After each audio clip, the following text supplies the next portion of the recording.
separate screen.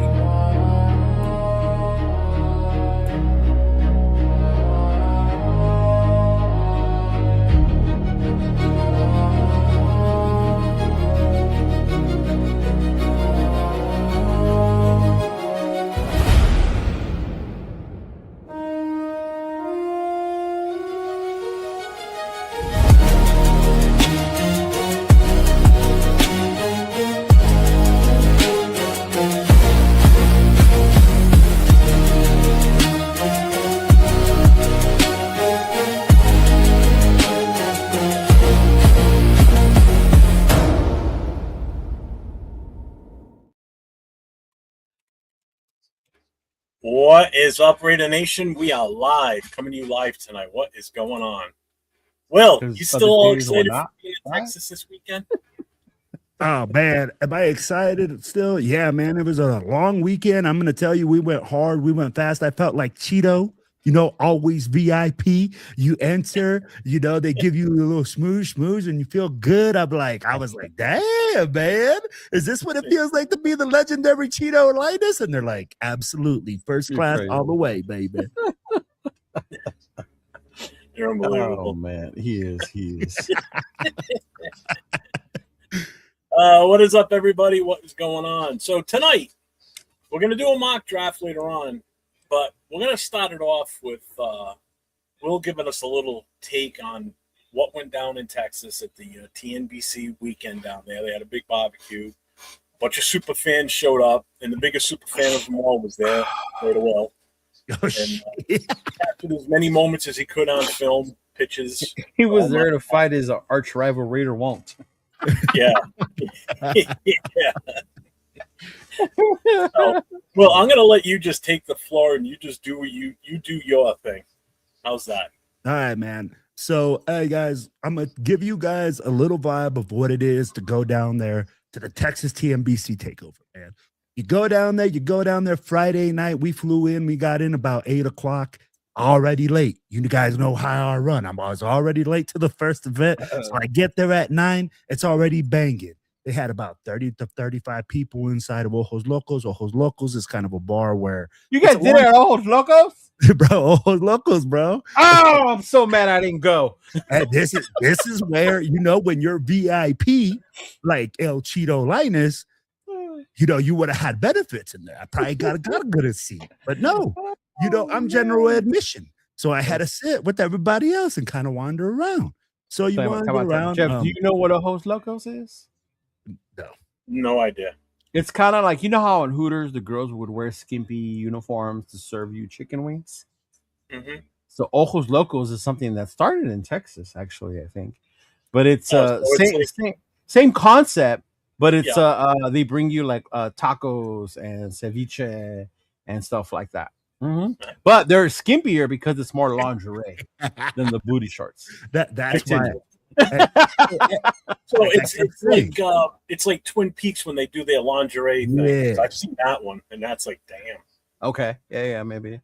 But the thing is, Ojos Locos, so it's like more Latinas than anything. So if we have a thing for them, that would be big booty Latinas. Awesome. There you go. Mm-hmm. Well, let me tell you like this, bro. It was cool. It was a great spot. I mean, like, you got a lot, like, you could see whatever you want to see. And at the end of the day, I mean, like, we went in there. I'd be like, the party ended about 11:00. We ended up calling it a night. We drove back. The only thing I will tell you guys, man, if you guys do go down there, make sure that you guys book a room in Arlington. Everybody thinks Dallas and Fort Worth. No, it is not close. I'm going to tell you guys right now, I stayed on the east side of Dallas, and it took us an hour to drive to every event and an hour back. Jesus. So that was kind of being from Colorado, that's new to you. To me in LA, that seems normal. Well, it takes you about an hour to go from place to place. So, and I will say that if you're a big city person, you're going to be used to that. For us, I'm like, yo, you drive an hour, you're pretty far away. So at the end of the day, I was like, you know what? That's cool. So we drove back home. Hey, Shit Show Joe threw a hell of a crawfish boil, bro. If you guys ever have an opportunity to hit up SSH crawfish boil with Lady Val, woo, baby. It had the sausage in it? Oh, bro, it has everything. It has the sausages. It has the corn. All about that sausage.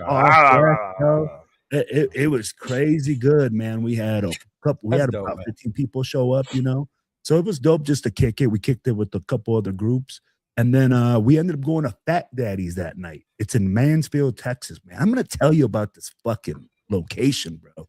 It is freaking awesome. They had two stages. They had a Kiss tribute band inside. Oh Lord, playing live, dope as fuck, good music. And then they had our event outside, and both events were like loud, bro, but you couldn't hear each other. You know what I'm saying? So it was a good venue, super nice. They had a cigar lounge, bro. Ran into Jay Schrader, met Caleb Rogers' dad. Freaking Kenny King was there. They had okay. And then you got all the super fans, of course, everybody's dressed up and stuff. And I'll run this little clip from that night. So hold on here.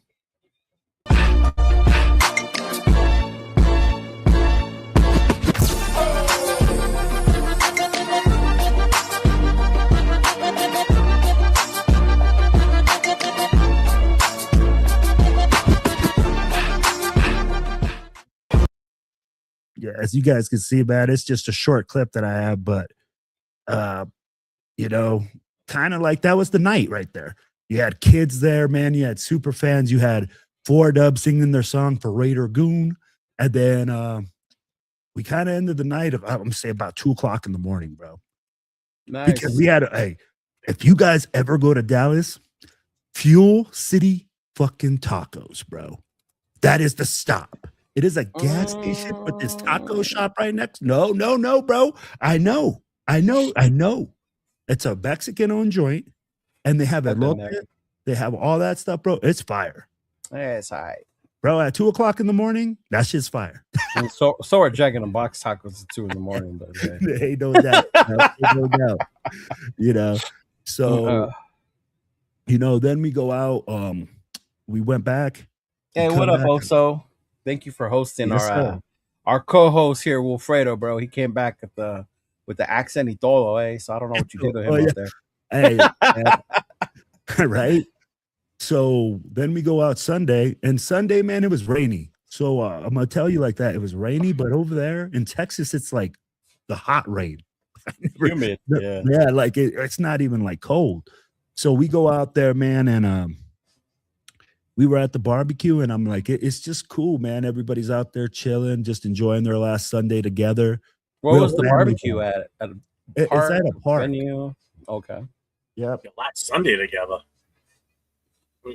Before everybody heads back home, Jeffrey. What's going on? Do I not know something? Jeez. Yeah, and I'd be like, it's at a public park, but I'm gonna tell you, bro, this park, it is fucking huge.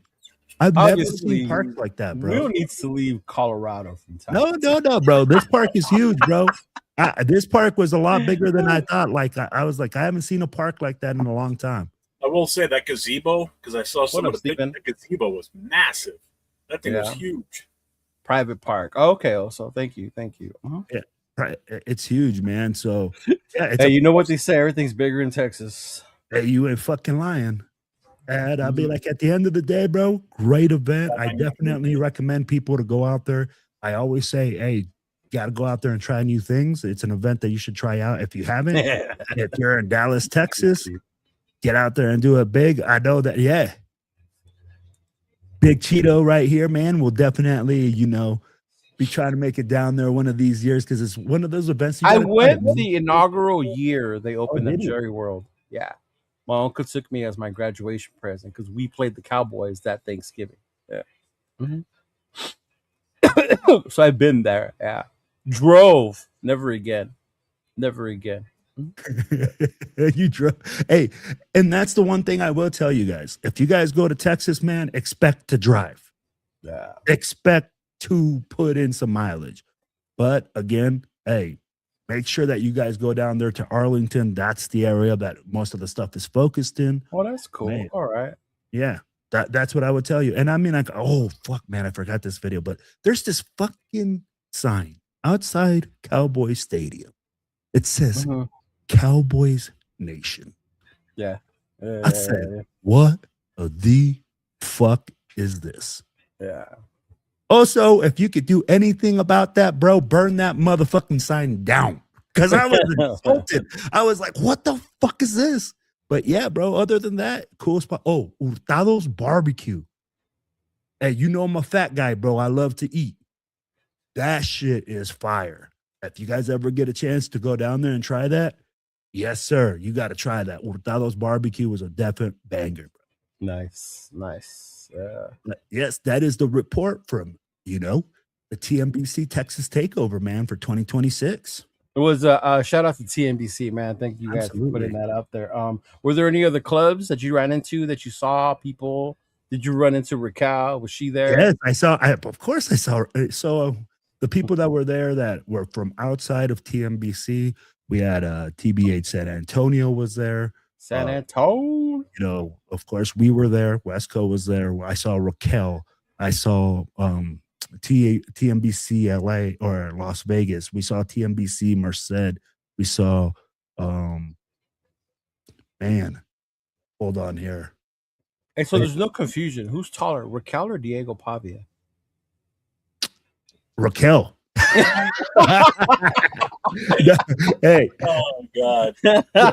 You know what, bro? Hey, much respect to Raquel. I love chatting it with her, bro. And I can really see why you enjoy having her on your show. Bro, she is such a smart woman, bro. Like when it comes to football, she knows her shit. She talks her swagger. I loved it, bro. And you know what, bro? Like, honestly, good on her, man. I'm like, I respect that because we had a good talk. And she told me, it's hard being in a man's world. Oh, Los Rudos was there. Yep. I got it. Keep going, bro. Yep. But yeah, man, it was awesome. At the end of the day, lots of great people there, lots of good people. And you know what? It was all about unity, man. It was all showing support for each other. I'd be like, it was cool. I can't complain. I think also throws a great event. And I hope that it continues to grow and flourish, man. More people need to get down there and support each other. That's what it's all about. Nice. Love it. That's good to hear. Yeah, Los Rudos, compa, LV Rollers, man, they're everywhere. LV Rollers goes everywhere, man. Yeah. Shout out to them. Dallas Fourth Worst Rotor Nation. That's Lisette and them, right? Mm-hmm. Yeah, Lisette. Andrea was down there. Oh, Dre Dog, my homie Dre Dog. She's cool. Oh, bro, Dre Dog was going hard in the paint, man. Like Dre always. Dog, man. Love her, man. She's awesome. That's dope, bro. I'm glad you guys had fun. Yeah, man. I mean, like lots of people, bro. I'm telling you, it's cool to see people from all over the country at these events, and just Raider Nation supporting each other. Because who came from the furthest? Did you meet anybody from like far away? Who? East Coast Predator. Oh, East Coast Predator. Oh, he's all the way in Philly? He's all the way in Pennsylvania, I believe. Oh, shoot. Okay. Damn. Yeah, he was out there. He went, I think he's the furthest because he's in Pennsylvania. And I'd be like, I think the farthest west, I think, from what I saw, is going to be either Merced or that area up there. Or, Yeah, no, I think Pennsylvania. Well, I mean, because you're in the middle, so both sides. But hey, also just brought up Patty Joe. I'm going to tell you about Patty Joe. Do you guys know Patty Joe? I'm not sure. I would have to see a face. Dude, it's an older lady from TNBC Las Vegas. One of the nicest ladies ever, bro. She's from Las Vegas. I've probably seen her. Yeah. She makes these bracelets, man. And if you ever run into her, she'll make you this little bracelet. Man, I love that little lady, man. Such a Raquel, nice. Did we see her in Vegas? I'm just not remembering. At the TNBC party, we probably did. Yeah. Yeah. Hey, Big Luck even said it, man. Patty Joe's, and she was dropping it like it's hot, bro. I'd be like, she's an older lady, and she was dropping it like it was hot. So I thought it was awesome. We need to get Jeff to one of these Raider parties to see Jeff. Hey, bro. We gotta get our representative out there, bro. El Capitan. The party, but I ain't dancing. I ain't dropping. I think I might have a video of him dancing at his own party. Yeah. I might have some. I might have to run through that footage in Boston. Okay, see if I can see him. Like, yeah. Yeah.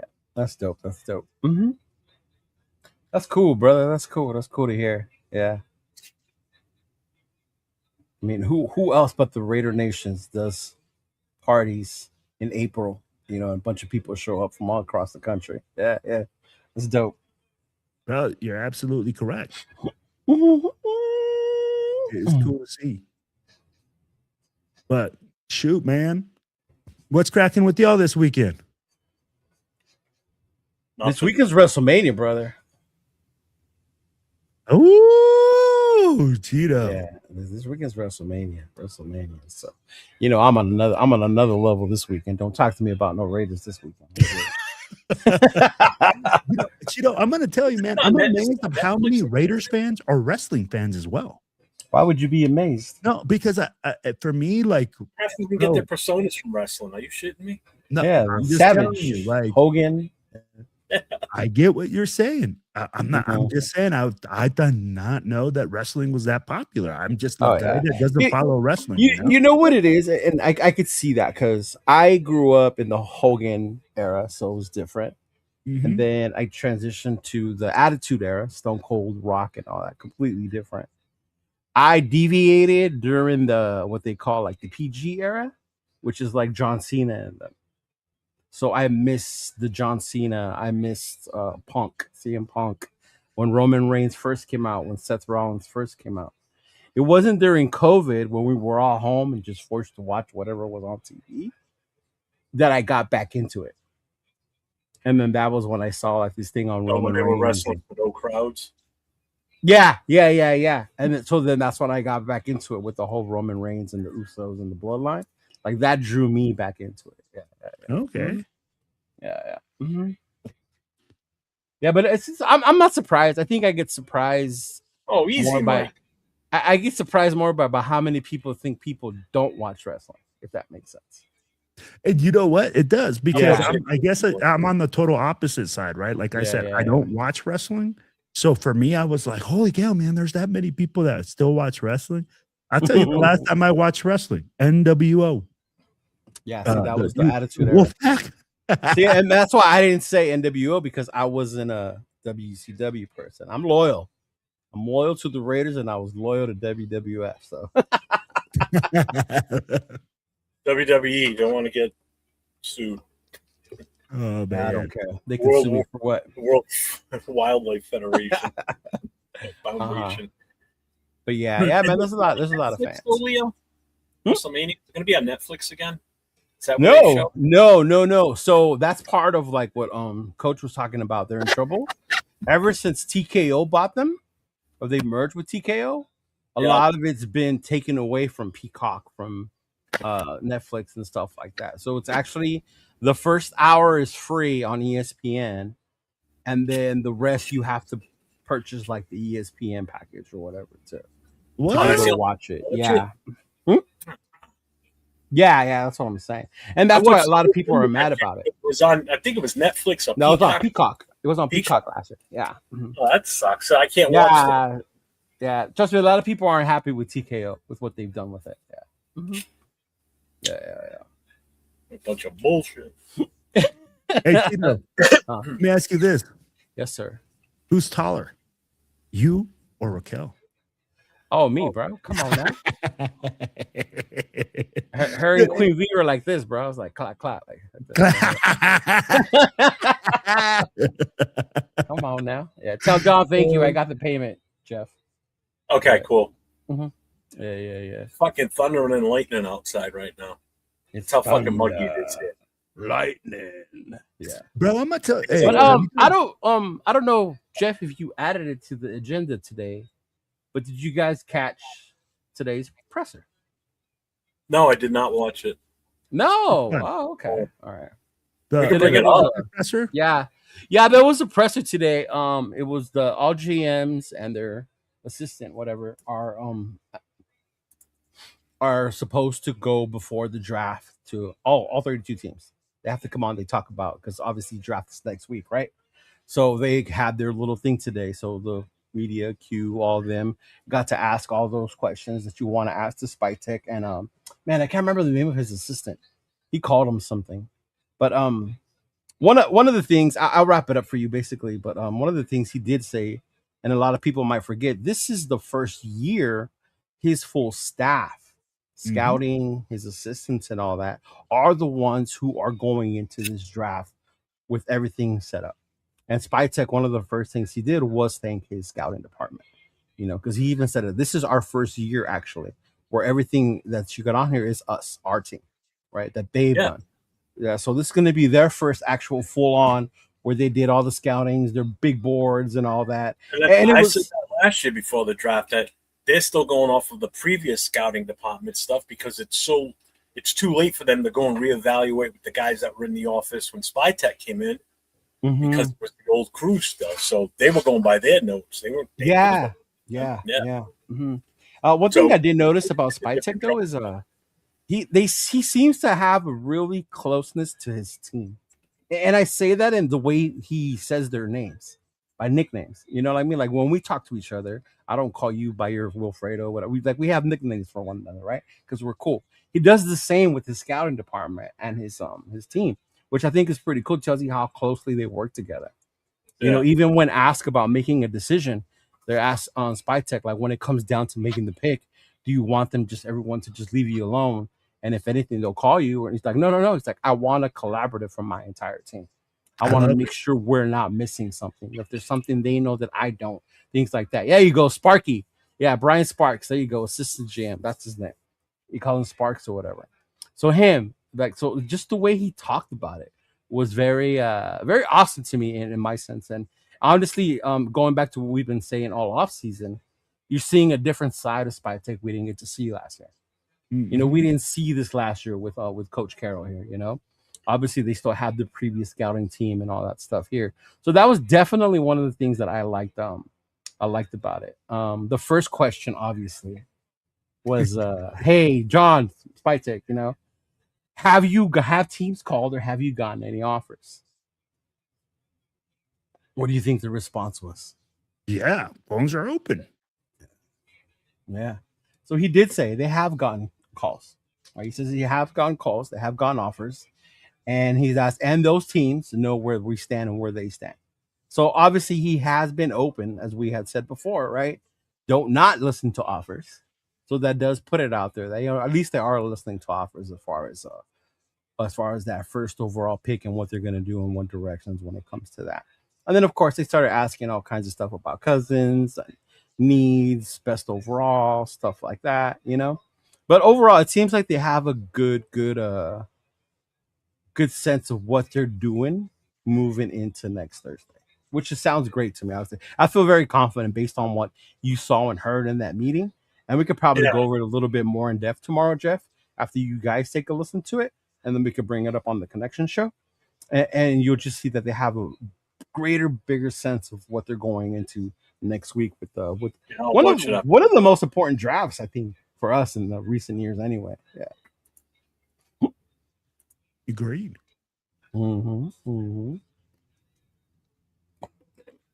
So let me ask you this, Cheeto, when you talk about like the cohesion in the staff and everything like that, when we look at that compared to last year, I mean, like, and again, we keep saying, right, every year we go and we have these feelings in the draft. How does what's that difference for you? I mean, like, does that make you feel any different than years previous? I think it does for me personally, because you could tell in the Mayock Gruden era, the picks that Gruden had his hand in are the ones that were Mayock, right? Same with JMD and then even with Ziegler, right? You could tell Ziegler had one, but then ultimately the coach. I've always felt you're the general manager. You're the one who puts this team together, right? You work with your coach, obviously, but bro, obviously it's on you. And it's good to see that we kind of have that structure now. Even if Mark said it's Brady and Spytek, right? Whatever. But at the end of the day, you have your general manager making the decisions, working along with this coach, but they seem to be getting along as it is anyway, which is another good part to see. Even when you see the interviews, I remember last year, Peter was like cutting off Spytek when a question was asked to him.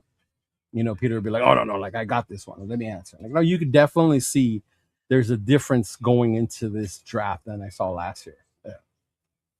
Absolutely. And I'll be like, now that you see that, right, and we see everything formulating, I believe that Spytek has plans for both to move back and to draft at that spot. And I'd be like, with his team in there, man, I mean, like, it makes it totally different because you're not going off somebody else's notes. Right. You're not going off somebody else that you don't, you don't have that developed relationship. Honestly, this year is going to be his scouts, right? The guys that he sees that fit the mold. Right. So is this really Spytek's evaluation year one? I think it's, in all fairness, it's a better, more understanding of what Spytek brings to the table from last year. Yeah. What about you, Jeff? You're awfully quiet today, bro. I'm just chilling.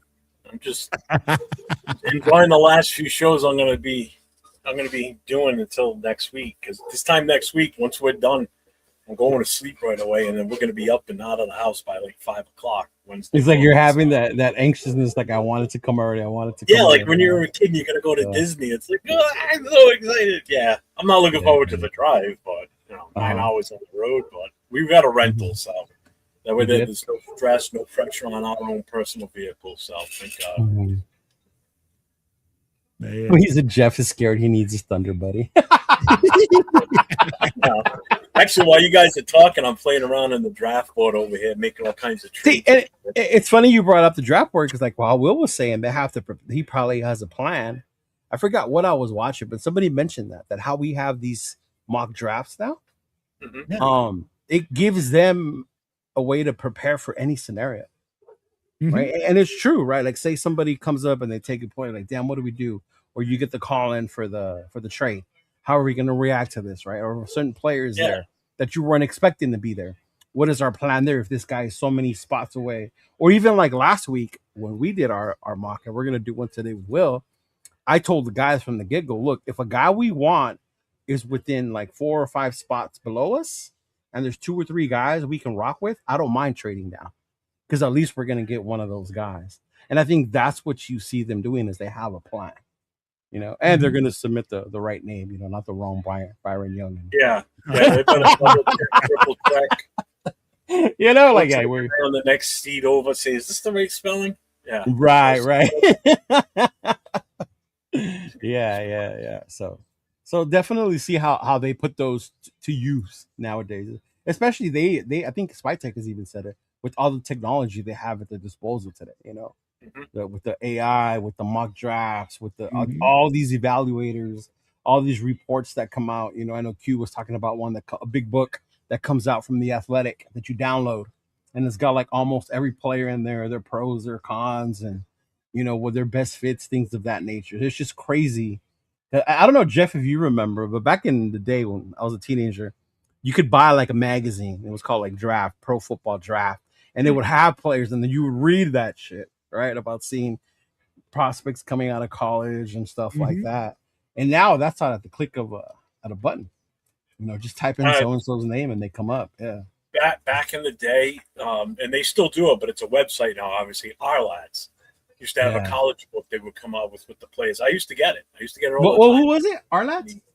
Our Lads. I think that's what it was. Yeah. That's the site I go to when I look at depth charts for other teams and our team. I go to our own for the Raiders website, but I'll go there and I can just click and go through all the different teams and check depth charts. I do that more for fantasy than anything, to be honest with you. Right. That's what I used to use the Our Lads for in the past, too, watching where they have these kids ranked coming out of college. So you would see about getting the jump on drafting them in your fantasy? Perfect example I'll give you right now is Emmitt Smith. Like there were very few people that I did fantasy football with back in the day that didn't really know about Emmitt Smith. And there were 2 of us in 2 different leagues, and we both were queued in. We both got him his rookie year. Okay. And it was a franchise, so we were able to have him for a few years. So it was beautiful. Yeah, I remember getting that one. The Sporting News was another one I used to get. I used to buy like 2 or 3 different magazines with the draft profiles and the gradings. Yeah. Remember the National? The National was another one. Yes, dude, that one was an awesome paper. The National was another one. Yeah, during the season because they had a whole fantasy section in there too, and it would break down like the top 50 in each or the top whatever in each position. And, dude, that was a killer paper. I used to get that religiously every week. You remember that was a good one. And then it just disappeared. Jeff, you are old, bro. He said I played fantasy football with Emmitt Smith. I didn't know enough football people to do that. I would have done the same, bro. I would have did the same if I was Jeff, if I knew people that played it like that back then. The only thing I did the Newsweek or the National for back then was for gambling odds. Because my uncle, I was in high school, bro, filling out the form to give to my uncle with my $2, hoping to hit. Yeah, well, see, when I started fantasy football, it was just touchdowns. It was nothing else but touchdowns. Right. And that was before we even had computers doing all this stuff. So we started, like I said, we started doing fantasy football back in '91. Holy right. So when I finally first got a computer at my house in '96 and first logged on, my friend used to come over, my son's godfather, would come over and we'd sit down at the end of the day and we would go and look at the box scores and get a rough idea what our tally was for the week. Before before the guy that did it actually used the newspaper and went through and did all the numbers for everybody's team. Yeah, I didn't know that. See, one summer I played with a bunch of older dudes like that. Like I gave them my cash and then I would wait. And then obviously he's like, they have to tell you your scores. I was like, what? He goes, yeah, we do it the old school way. So you got to wait till somebody, and then you'll get an email that tells you the matchups and who won. Even I won that league. And they mailed me a check, Jeff, for my winnings. I actually got a check in the mail. Would mail it out in a regular envelope. Like that. Yes.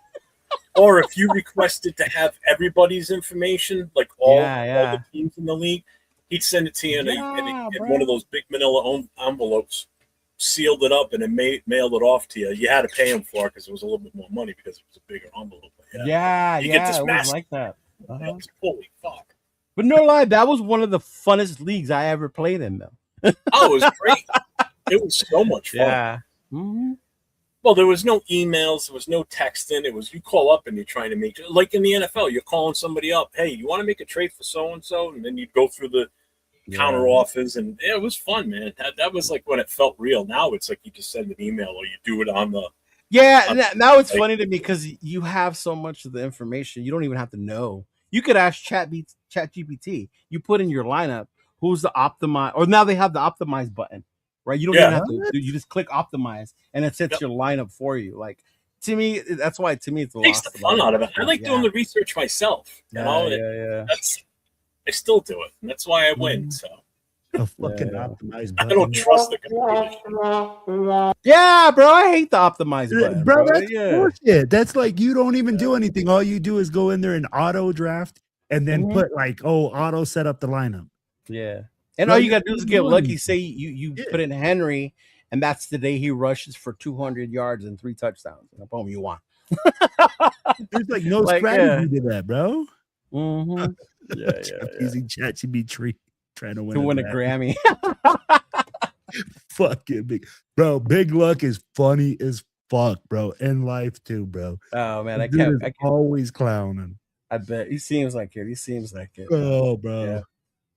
Yeah. But yeah, that was the thing today. Other than that, it's been mainly, same old Cousins, Mendoza. Everyone's big thing. Who or what do we take at 36? Things like that nature. Any sleepers that might know in the draft, things of that nature. But I mean, it's like this is the home stretch, right? We're 10 days away. 10 days away. 10 days away. There's nothing more to talk about. I'll be like, right now, everybody's just waiting now. Yeah, we're playing the waiting game. Wait. Yeah.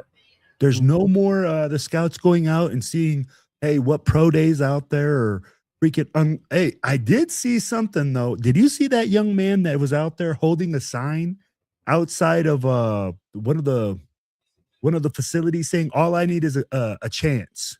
No agent, no something, just all grind and all heart. That wasn't Diego out there? No, I should have been. Should have been. Nah, just a heads up, I'm gonna mention Diego a lot because I just got done watching Nate's review of Gruden camp with Diego Pavia. So, and if you haven't seen that video, go over to LV Raiders Fan, check out his reaction video. It's awesome. I found myself commenting, talking along like I was talking to Nate while watching the video. I spammed the hell out of his video, man.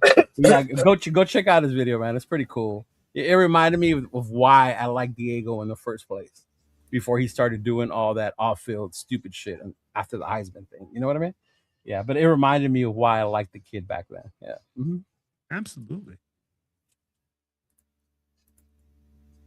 Boom, boom, boom, boom.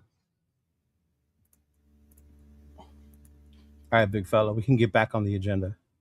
Yeah, like what the hell? Like, I don't really have one, so.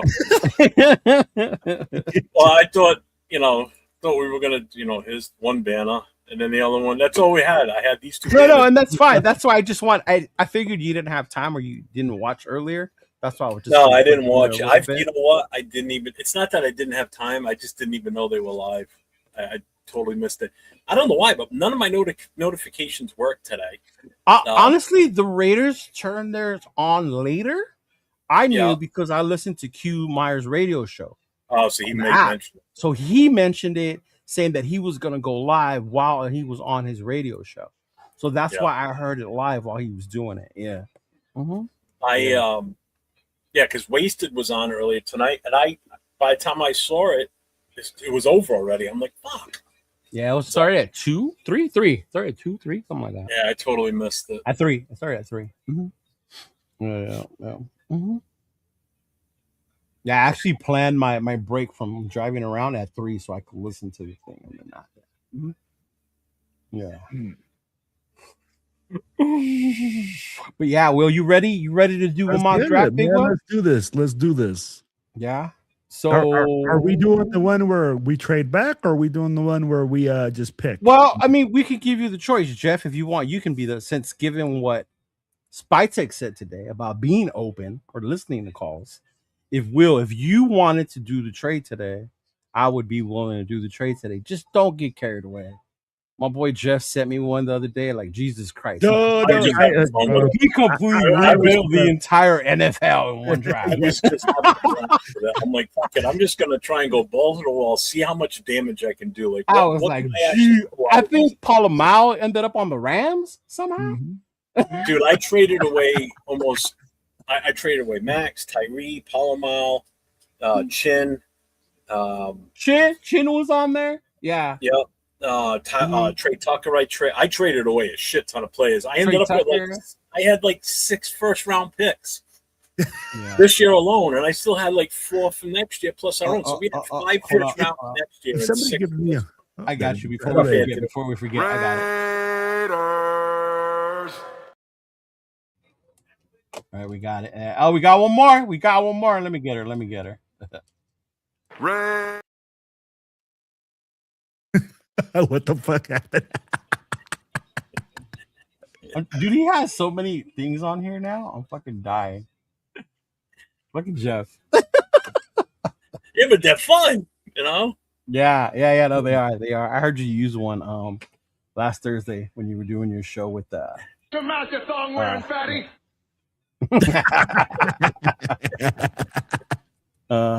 Yeah. Shut your damn mouth. Oh fuck. Oh man. Which goes to what Coach was saying earlier about the direction with WWE. Out of all times for The Rock not to be utilized, he wasn't used to promote this WrestleMania. And to me, that's mind blowing. No. Yeah. Actually, the buildup has been pretty lame. If I wasn't such a big fan like I am, I don't think I would be as excited for it. Yeah. Mm-hmm. Oh, thanks, Predator. Thank you, Anthony. I appreciate it, brother, with the gifted membership on my channel. You're the man. I appreciate it. And Q became a member out of that. So there you go, Q. You can thank Predator. He just bought you a membership. Thank you, brother. I appreciate that. Welcome to the Raider, Jeff. Real quick, shout out to the Raiders for announcing their day 2 party at the HQ for the draft. So yes, I am not able to make a day 1 because I'm going to host one in Camarillo, but my ass is going to drive the very next day all the way to Las Vegas, and I will be there for day 2 of the draft party. So I will be in Vegas that weekend after all. I'm glad you mentioned that because when that came out, people in my chat in the last few days have been like, go ahead, bro. Say it. Yes. We're gonna host a party with Fernando Mendoza. No. We haven't even drafted him. Read what it says. It says it's going to have a party with the first round draft pick. Doesn't That's all it says. That's all it says. Right away, everybody's like, "Oh, they're hosting a party with Mendoza." Blah, blah. No, read it. And I'm not changing it myself. It's what it actually says from the Raiders. It says the first round draft pick. I think I have it. Let me find it. Yeah. Your number one draft pick, and that's all it says. It doesn't say a player's name or nothing. So, again, they're keeping this information close to the vest, which as they should. Exactly, because guess what? It jacks the value up on anybody that wants to move up for it. Mm-hmm. Sorry, what a smart it still move, very well could be a possibility. They could just bite the bullet and let Kirk Cousins start this year. 100%. 100%. But I know too. Now, it might not happen, but don't be surprised if there is a trade draft day and it's one of our players being traded away. Hey, Cheeto, what's the refund policy on your shirt? Honestly, that's why mine says draft. And a lot of people have given me shit about not bringing jerseys to the draft party. I'm like, bro, do you understand? Like, if we don't draft him, I would get stuck with all that product. At least my shirt's it's a shirt and it says draft on it. It has him in a jersey, but it still says NFL draft on it. Yeah. Yep. Mm-hmm. Man, I saw people buying jerseys. I saw everything this weekend. I'm like, bro, what happens when we don't draft? If we don't draft this dude, if we don't draft him, that side of Raider Nation that wants him so bad are gonna lose their ever-loving mind. Bro, people are gonna go nuts. Somebody posted the comment on the post that I put about what Spytek said, and he's like, if we don't draft him, we're going after Spytek. Yeah, right. I guarantee he'll get death threats. I would not put it past some Raider fans or some fans out there to give him to send death threats to him because they didn't take him. Yeah, that's how obsessed fans are with this guy. That's what drives me nuts. Yeah. I've never seriously. Let's go back through the years. We're on the subject now, so we're going to stick with it for a minute. So thanks for the content. Welcome. Let's stick with this for a second. You tell me, when was there so much hype for a player that we haven't even drafted yet, other than this one right now? I would say the Ashton, but not this bad. Not even close. Because we got into a lot of debates about Ashton and taking a running back at 6. And people said we were stupid. We didn't know what we were talking about, remember? And we were. We said you can get another running back later in the draft. Yeah. But since those two, oh, man. The Raiders or a number one in general? Or just the Raiders? Just the Raiders. Oh, just the Raiders. And then we can address your other question. So bro, let's I look haven't seen us this excited in a long time. I'll say it. Charles Woodson, maybe? No. Nope. I don't know. Here in Cali, we were super excited about getting Woodson. Yeah, in Cali, this is across the nation. This covers the whole. When I say the nation, I mean the whole. You know what changes it though? Not being able to know because we didn't have access to each other like that, like we do now. You know what I mean? True. Now maybe we see it more because we're also connected. Yeah, but we're also for the last 10 to 15 years, there's been the internet, there's been all this, there's been text. So the hype could still be there. It's just the hype this year is just I've never seen it at this level, actually, probably for any player ever. Because we haven't picked this high since Jamarcus Russell. That's why I don't remember the hype on him. I saw more people. I do. I remember the hype on Jamarcus. Yeah. I remember that too. I don't remember like 80 yards off one knee. Did you see that throw? Oh my God. 70 yards off one knee. He's 6'6", 204. This is the new generation of not studying, not doing the hype. Cooper's hype, anybody's hype in the past isn't even close as even Genty. Cooper wasn't that. Genty was more of a split fan base. That was more of a 50-50. Okay, this here is basically 90% for and 10% don't. That's what I'm saying. You know, there's a higher percentage of fans, Raider fans, that want this pick, that want Mendoza, versus don't want him. But I can understand why, though. I can understand why. I can too. I mean, like at the end of the day, when you look at it and you say, "Hey, position of need, the highest position of need on any team is quarterback.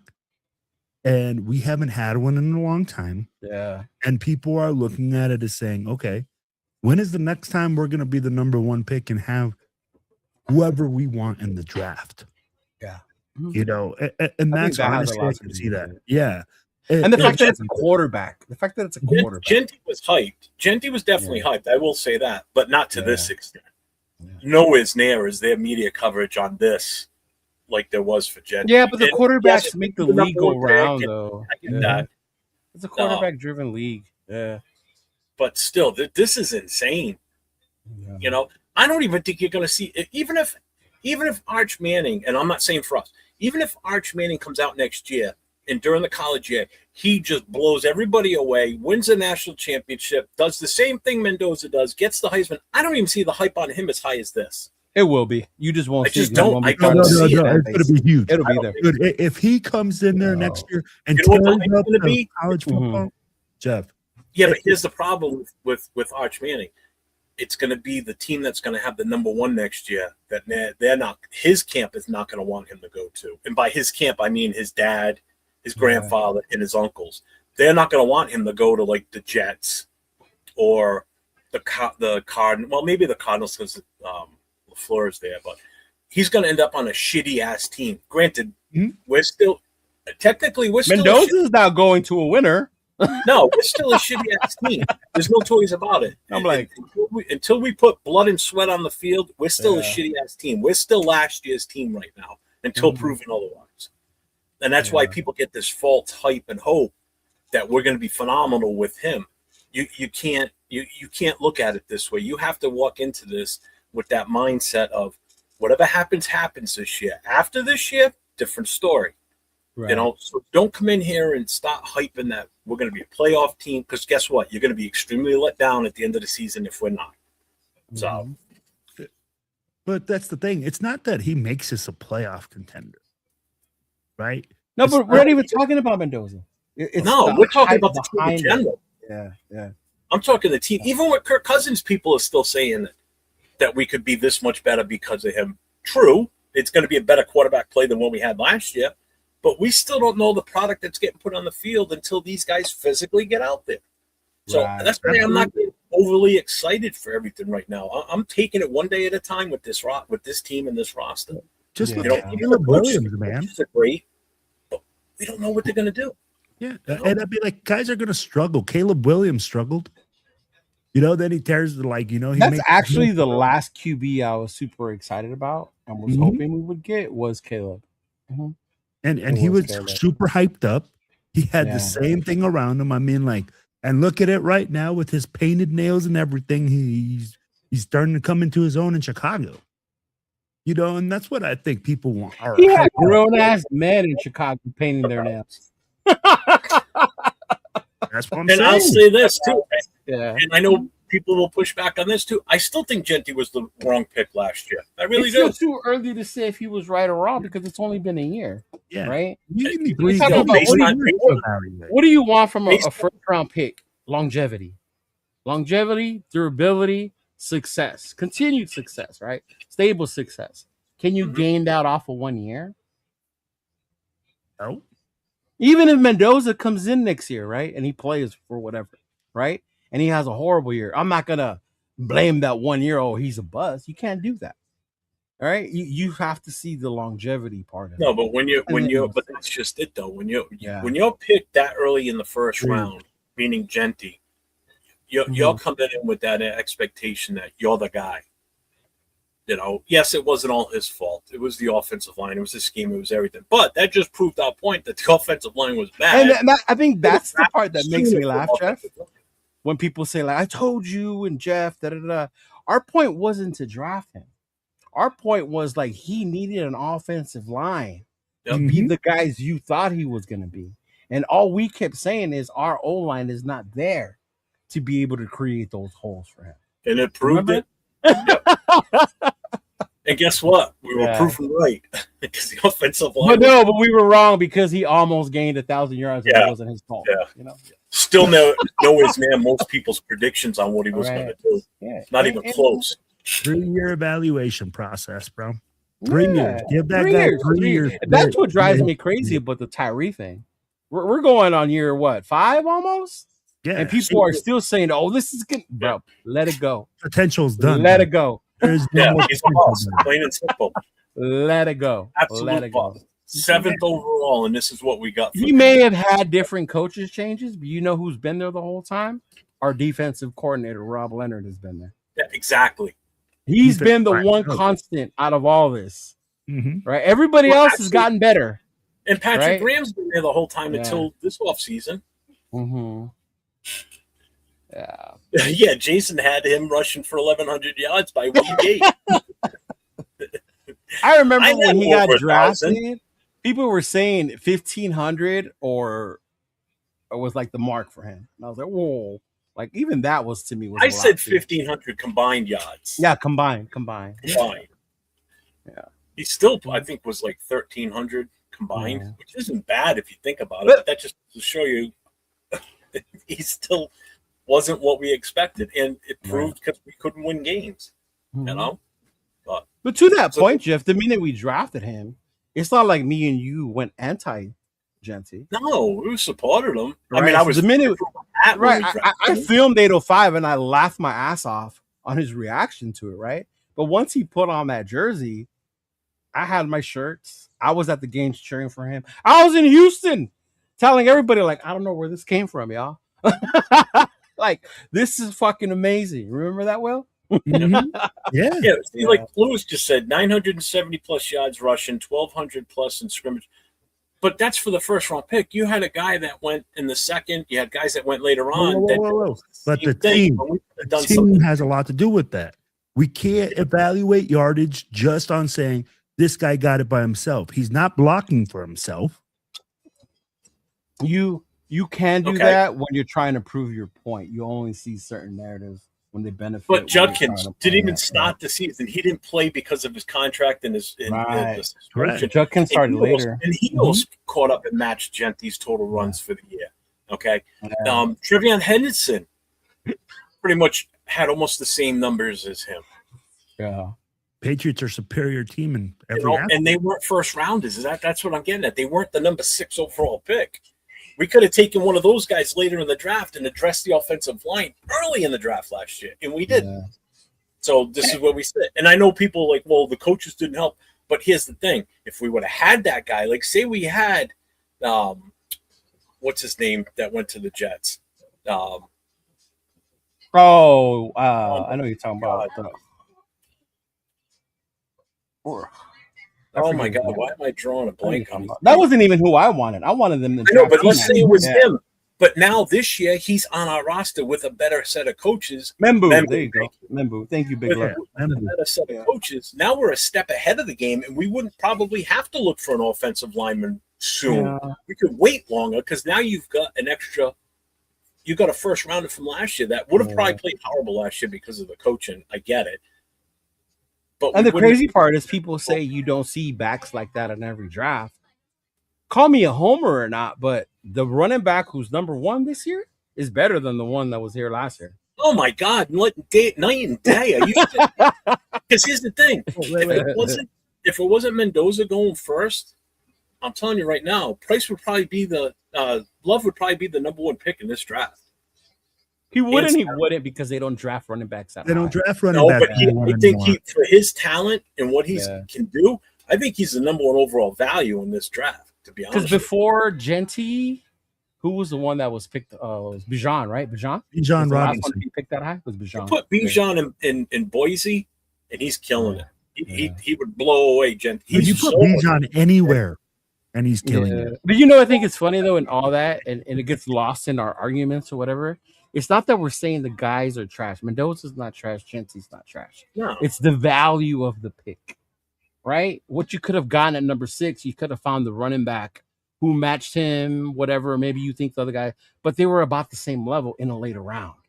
Yeah. Right? The same thing with this year, right? We're saying with the number 1 overall pick. If you have a team who wants this kid more than we do, and they're willing to give you a haul for him, why not just trade back, right? And get those first round picks. We're not saying trade them for a stick of bubble gum. No. And I think that's what gets lost when you say trade. People And think you know that what's means you don't want him. Yeah. And you know what's going to happen after the draft. If we take Mendoza after the draft, it's going to come out somewhere along the line. Someone's going to it out, and they're going to be like, "Hey, this is what the Jets had offered the Raiders, but they turned it down." And if it's like, say, 2 or 3 first rounders, like say they're 2 this year and they're first next year, to jump up to that number 1, and we didn't take it, I'll be ripped because. Well, it depends on what you see from Mendoza, right? I don't think you're not going to see much from him this year. Well, no, I mean in general in his career, when you go back and look at it, right? Was it worth it, right? Like, because people used to tell me, "Oh, 3 first rounders." I was crazy for wanting to give that much up for Caleb, right? Out at the end of the day, I'm still thinking, I don't think it would have been that bad to give that up for a kid like that. You know, it just depends on what their success ends up being. Like, I think we talked about it before, Jeff. Like, would we trade that many picks for a Burrow or for a Manning, right? Would we give up that much picks for one of those, knowing what we know or whatever? Like, yeah. Mm-hmm. Yeah. Oh. All right, we ready for this draft? Mock draft started, bro. Let's do it. Let's get it. All right, so if we do this, How many rounds are we going? Nope, that's not a good layout. I got to find the right layout. Yeah, let him find the layout real quick. Hold on, let me get this on my boy David real quick. And he said, "Lord have mercy. As a franchise, I have supported this team for over 40 years. Join the club. You ain't the only one. Now we only had one number 1 draft pick one time in its history, and we took Jabba the Hutt. Mind you, our owner, the one we call the Godfather, loved Jabba the Hutt. So, just saying. All right? We're going to have to go with it this way. And now everybody wants to trade away the number 1 pick. I think people need to stop it and trust the Super Bowl coach that we just brought in. Okay, and I'm fine with that. I'm fine with that, Damon. But what happens if they trade? Are y'all going to turn your backs on them? That's because everybody thinking that they're going to get drafted Mendoza. This is the thing, right? If you're thinking, hey, let's ride with them, then you're going to ride with them no matter what they do. Because you're believing in them and what they are wanting to accomplish. Right. So guess what? If they think they get more value in that trade, then shut the fuck up. Yeah. Right? Mm-hmm. Just like if you want them to draft Mendoza. Shut the fuck up. I mean, like at the end of the day. Did you find the format, Jeff? Yeah, we're going to have to stick with this one. Okay. This is the best one. All right. Oh. All right, so we pick the Raiders. We go fast. Normal or fast? We can do normal. Do you go normal so we can see if we can stop it and then move up? Remember how I missed the opportunity to move up? Yeah. So let's do normal. Mm-hmm. All right. So we're gonna. Oh, by the way, did you hear they're changing how much time is being allotted per team? Yeah, it's going to be faster. Goodness. 8 minutes. Jesus Christ. What's it going to be? It's going to go down to 8 minutes in the first, 7 minutes in the second, and then like I forget what. 8 for the first, right? Yeah. They cut it in half. Almost in half. Wow, that's nice. Yeah. All right, look at the Will. Justin Mendoza. Who's Justin? Will. Will, focus. What's you want to listen to trade offers? Trade offers, yeah, of course. If you're a GM, you have to listen to trade. Arizona's giving up their 3rd, 34th, 65th. That's 3 picks this draft. Plus their first next year and their 2nd round next year. That's one offer. Okay. The Jets give up 2, 16, 33, and a 3rd round next year. Okay. That's 3 picks in the top 50, by the way. Mm-hmm. Go ahead. And then the Browns are giving up 6, 24, 39, 70, right? 4 picks in the top 100, plus 1 number 1 next year. Oh. So what would you like to do, Will? Can I see that the previous offer again? Wait a minute, there's one more. Oh, there's one more? Oh, wow. Oh, Pittsburgh. Pick 21, 53, and 75, and the first and their 2nd next year. Yeah, I don't like the Pittsburgh one. I don't like that. That's too far back. See, this is just hear me out. I'm not telling you what to do, but this is where you play around a little bit. So if you do take this, then you take that 21 pick in the first next year, and you try to trade up, move yourself back up higher in the first round to a better pick. But So my whole point of a lot of trading people to pay down, Paul to move up and make it better too. I understand, but I don't want to. I don't want to get rid of Paul. Paul's getting me a first rounder next year. That was my whole point of trading away Fernando. No, I get that, but I'm just for an Mhm. instance, when you're playing with these mock drafts, this is the way to move yourself around even after you. I get that. Yeah. But But I'm just saying. I mean, I don't know. Will, my understanding is if we're trading back this year, I want more we ammunition. want that first next year as well That's as for me. picks That's this year, right? my move. Okay. All right. That's my move. I'm like, Me and Will are on the same page. I don't No, want no, I to agree. and lose Yeah, that. I agree totally. Mhm. I think So we this need. is the Cleveland one again. Go ahead, And you Will. get the You first decide round which in one there. you want. Oh, I like that first. Yeah, he said that. Oh. Yeah, I didn't like the Steeler one either. Yeah. No, So they give me 3, but this is just 3 this draft pick, right? So, fuck. So I rejected the Steelers, so they won't even show up now. Okay. And the Jets give me 2, or this year's No, the Jets ones. Go back to the Jets one. Hmm. They're giving you a third next year, but you they give me get 2, 3 16, and picks 33. in the top 35 this year. Mhm. So basically, So you I get get 2 the first second pick rounders, in the and then draft. 33 would be the first pick in the second round. You know what? Let's pull the trigger on that. On the Jets? Yeah, we move back. We get 2, we get 16, we get 33. But here's the thing: look at Arizona's again. Arizona's giving you the 3rd, the 34th, the 65th, their first and second round next year. To me, that one's the most valuable. All right, then let's do it. Okay. I mean, you can count it too. I'm cool with that. Oh, we can counter? Mm-hmm. I don't want to give anything else up. No, I want to get something. Hey, let me see. Let me see if we can get something else back. Like add to that? Yeah. Oh, damn.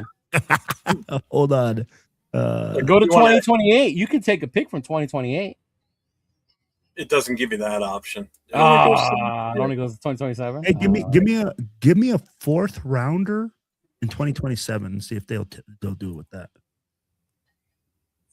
Alex doesn't like what the Jets chose. That's horrible choices from the Jets. I think so too, because initially there was a time where Jets were giving you their first and second last year. Yeah. Next year. That's what I thought so too, Jason. Now they're giving you their The Jets third. have to give next year's first and that. Yeah. Yeah. Let me see. Try this. They won't take this. Arizona said it's close, but they won't go for Yeah, it. no, just go back to the original. Yeah, just go back to the original trade then. Yeah, Damon, we actually ended up drafting him in our mock draft last Wednesday. Yeah. All right, so I got to go back to that. Why is this so slow today? All right, so this is Arizona. So we give them number 1. They'll give us 3, 34, 65, and their first and their second round next year. Oh, what up, Pura Vida? What's going on, brother? All right, go for it. Yeah, go for it. Take it? Yep. Accept. All right, they took Fernando. Ruben Bain went next. Now it's our pick again. All right. Who's on the big board? You got David Bailey, Arvell Reese, Carnell Tate, the wide receiver. Sonny Styles is another one, or you can go with the offensive lineman Francis Malgoa. David Bailey is the edge from A&M, right? Mm-hmm. Yeah. What are the trade offers? Carnell Tate, there is none. Wow. Yeah. None? So pick from here, Will. Arvell, Carnell, or Hang on, because this was getting stuck earlier. Let's see if it. Nope. Nope. Trade off. Crazy that That's fine. 3rd round Just pick pick. doesn't have a. Let's see here. And we don't want to sit here and trade all day either. Yeah. No. Defense. Yeah. Shoot. We need a running back. You want to get? No, I don't want it. Like, no. So This is David the problem, Bailey, right? Arvell Reese, Carnell Tate would be the options. Big Lexus, take love. What's up, Red Zone? Honestly, I don't like any of these guys. What's up, brother? I don't. What do you mean? What do you mean you don't like? He says take Reese. Oh. You don't like Reese. You don't like Bailey. You don't like Carnell Tate. But I'd be like, I know exactly who I would take if it was me. Who's that, Jeff? Tate. That's what I was thinking too. as much as I would want. See, I would be torn between Bailey and Reese. Yeah. Bro, Carnell Tate makes so much sense in the fact that we traded back. You had a big play receiver, and then we could probably still find. I mean, even later on, we could probably still get a receiver. So, yeah. For me, I would go Arvell Reese. All right, Jeff, the GM has spoken. Arvell Reese. Yeah. Ohio State edge gone.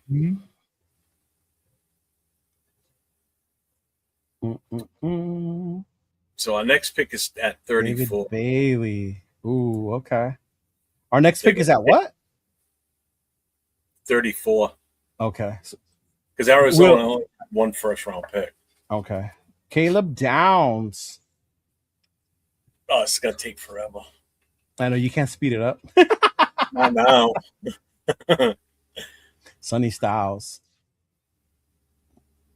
Freeling. Fano. There goes 2 tackles. There should be 4 tackles gone by the end of the first? Yeah, you got Lomo still there. And biggest fear, Makai Lemon. There goes Lemon. To the Rams. Yeah. I know Nate will hate that. Oh, wow. He went all the way at 14, huh, your boy? Yep. To Baltimore. Falk from Auburn. What do the Jets take? Ty Simpson. Jets. Nope. Jordan Tyson. Arizona. Oh, they made some trades here. They took Concepcion at number 7. Omar Cooper Jr.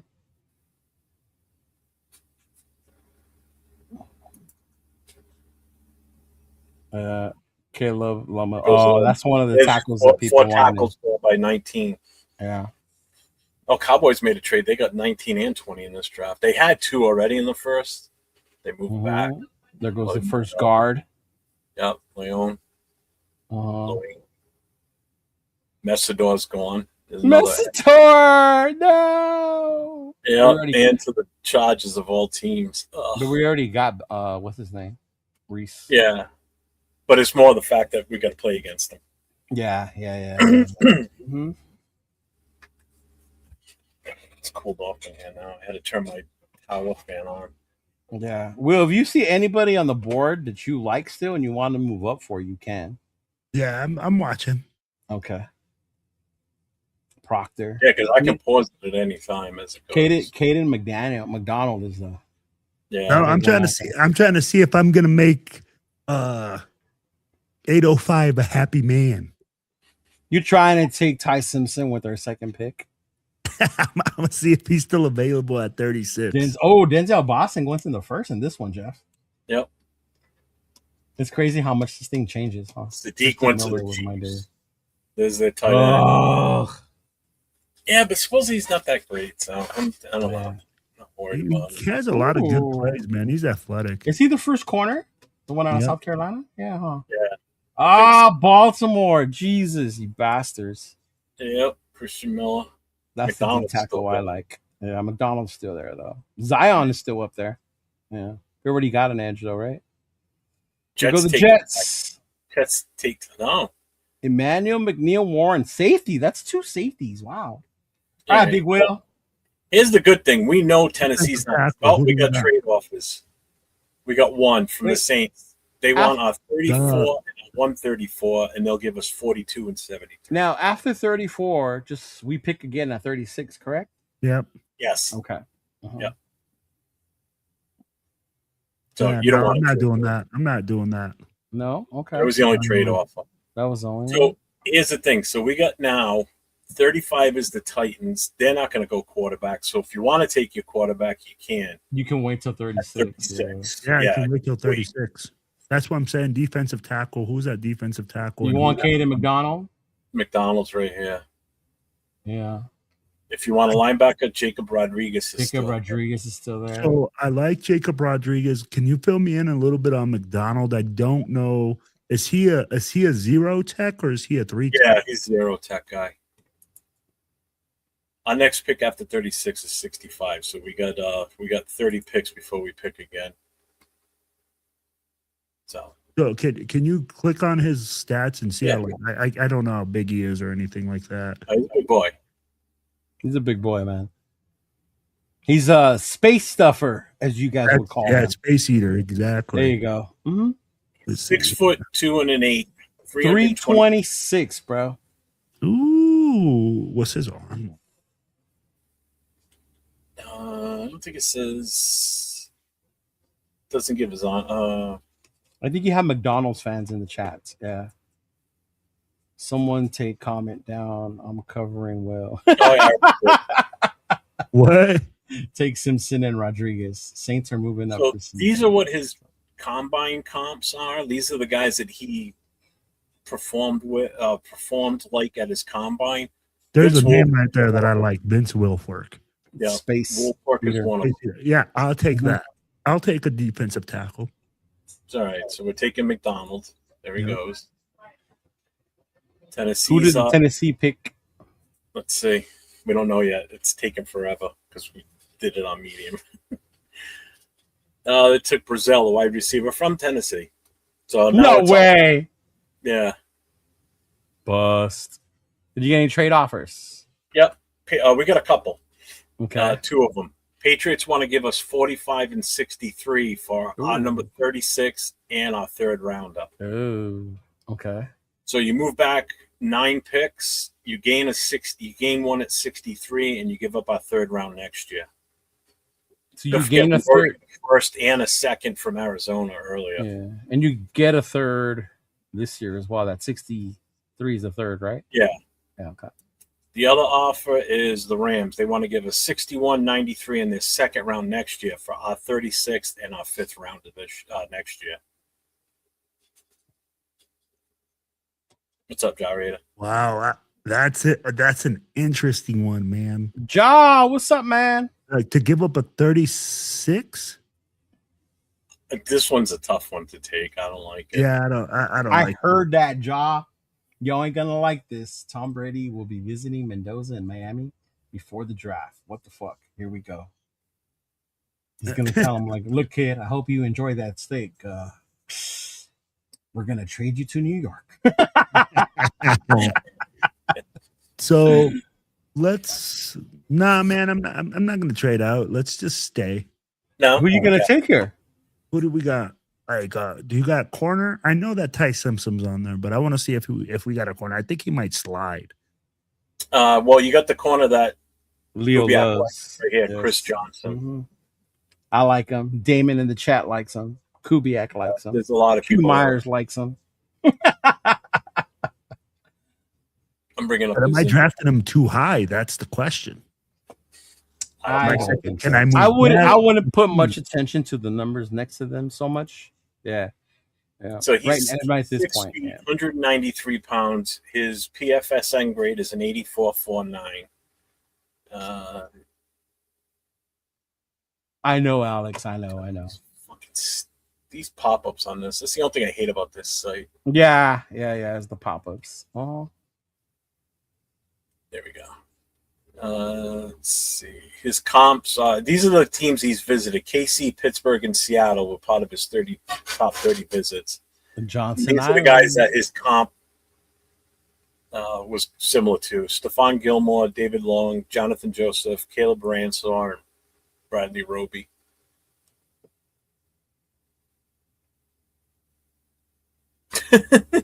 Breaking news.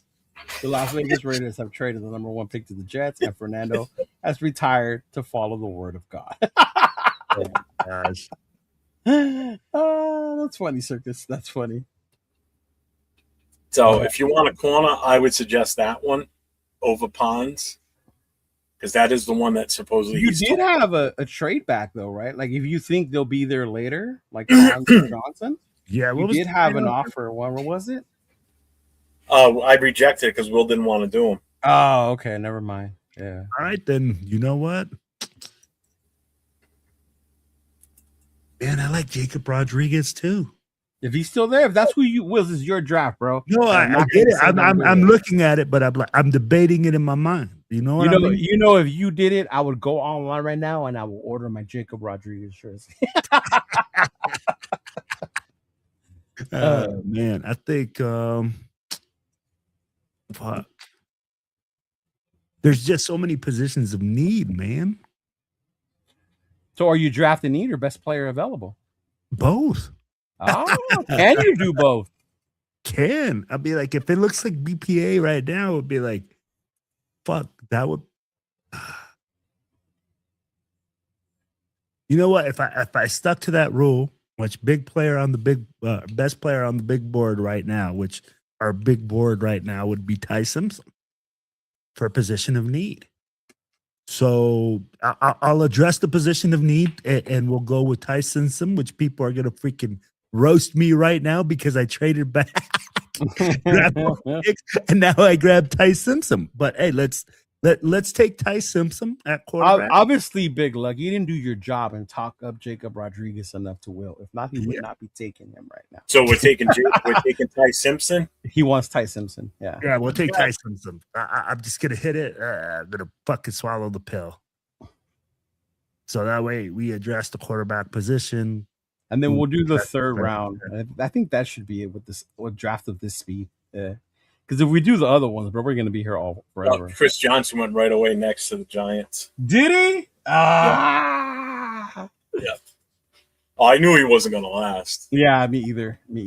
Yeah. Who would you look at? Jacob Rodriguez. Yeah, I would have taken one of those two. Will honestly, I would have taken. And I know, and I'm like, man, it's just again, pick your poison, right?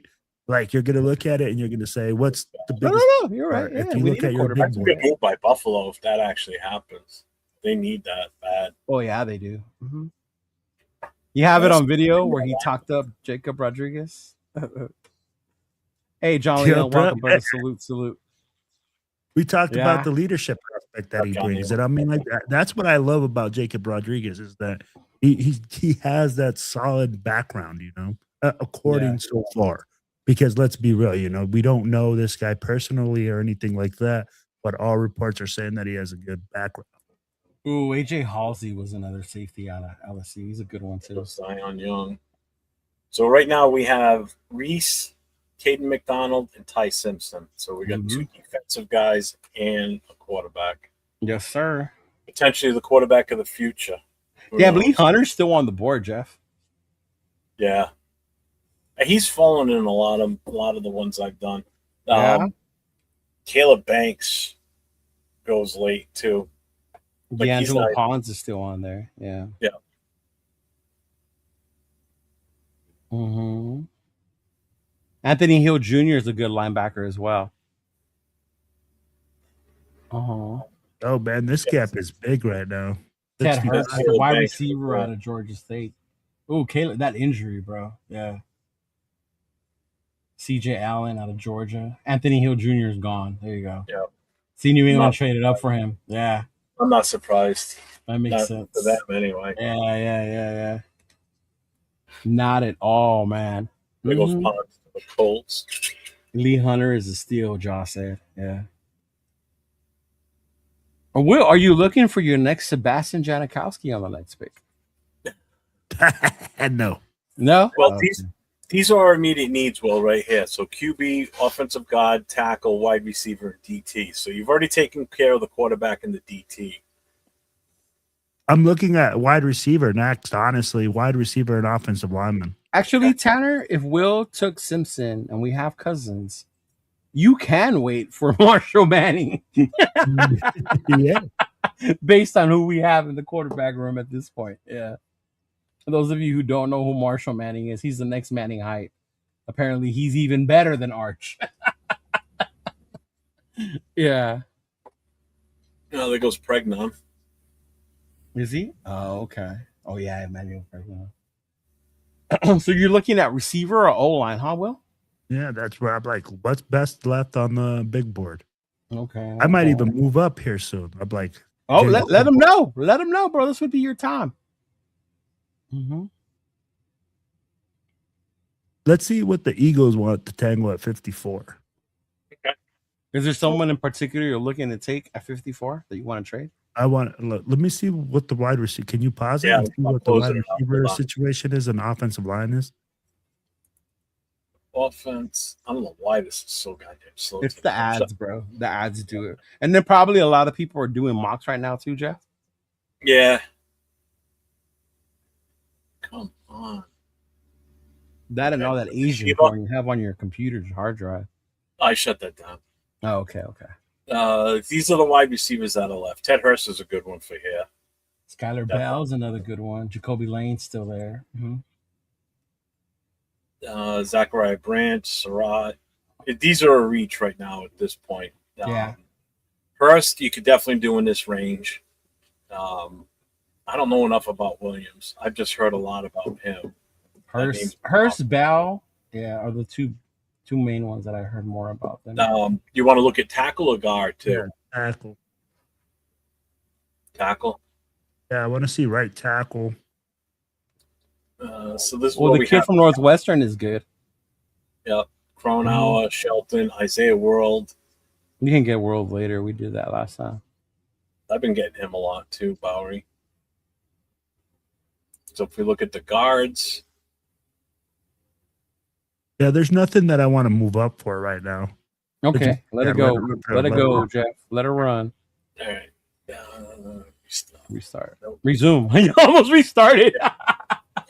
Well, it would have asked if you are you sure? It wouldn't have just okay. I would have been like, and that was the show for today. Yeah. I mean, at 65, if you want to wait, if he's still there, you can have it. Take a shot at Dunker. That's for sure. He may still be there. Jadarian Price. Fuck. The Steelers would land Jadarian Price, bro. That would be so. And Lee Hunt is still there right now. Yeah, like I think First just went to the Eagles, the team you were looking to possibly trade with. Yeah, that's Peyton's kid. He does look just like him too. I saw him. I was like, damn. Lewis says Antonio Williams. Nothing is a reach these days. A team will reach for a wide receiver, cornerback, tackle, guard, tight end, linebacker, quarterback. Notice how Jaw left out quarterback.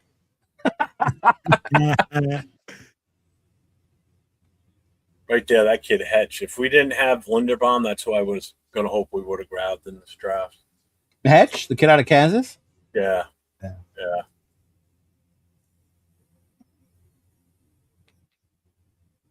That's the kid everybody's making fun of because he had a big ass. Yeah, Jeff said that recently, that Lee Hunter's been dropping in a lot of that's why some people don't want to. Right? That's why some people don't want to use the 36 for a D tackle because they're saying there's going to be more. But you don't know. Look at Caleb Banks. You right here. You got two guys. There goes Skylar Bell to the Niners. All right, we're almost there. Julian Neal's a good corner too, at Arkansas. Yeah, Hedge is coming off injury, but he's still the best center in this draft, and that's what we needed for the future. I would have been fine with that too. What do you mean, Jeff? We have JPJ. He's the center, goddammit. No, he's not. Don't even start. Was another good one too, actually. South Cal. Yeah. They had the safety from USC in the building the other day for a visit. Yeah. Genesis Smith. Caleb Banks is still there. Lee Hunter is still there. Yeah. We are approaching the end of round 2. So wait, day 2 is round 2 and 3, right? Yeah. So when I'm there, I'm going to be there for round 2 and round 3. Okay. So that's where you're going to see most of your action is in 2 and 3 teams moving. And that's why I'm not mad about being in Vegas for that one. Exactly. But that's also your meat and potatoes are in that second. Like your premier, your elite guys are going to be that first round type shit. That's actually when I had more fun last year. Was day 2 when me, 805, and a couple of dudes went to this little bar and we watched it there. Yeah. All right. So the Bears want to make a trade. No, I don't want to trade. I want some chicken wings. Chicken wings. Can we go to Twin Peaks for some chicken wings? I don't want to trade back. Nope. Hey, let's look at a wide receiver. You got to give me a second. It just takes forever. What kind of wide receiver are you looking for, Will? Are you looking for speed, size, possession, game changer? What kind of wide receiver are you looking for? right now, what I'm looking for is a guy that can has multi dimensions. He does a punt returner, kickoff returner, a guy that can do more things than just. That would because be we're more looking like at- a branch then, huh? We could do that. We could do the legacy pick, right? Yeah. At 65 would be kind of early though. Yeah. Don't forget, you got another pick coming right up at 67. Yeah, we got another one at 67. Yeah. So let me And look then at. after 67, we're at 102. So we got some We still stretch. got 3 in the third. This is the third. This is where we're gonna Oh, I have your got 3 3 picks. in the third, Yeah. right? You got 3 Yeah. picks this round, I think. Yeah. Okay, so right now let's look at either interior offensive line or offensive Tackle? tackle. Yeah, Or guard. Guard or tackle. both. I'll be like, let's see what's left. I want to see what's in there. Okay. I'm gonna look at the guards. I think Dunker's still there. Yep, Dunker's Dunker's right there. At 71. there. Mm-hmm. What's he ain't gonna make is it he a much right longer. guard? Is he a guard or is he an inside He's a or guard. right guard? I don't know which side. If it says, hang on. Oh, it's gonna take forever. 67, 102 on 117. Yeah. Mm-hmm.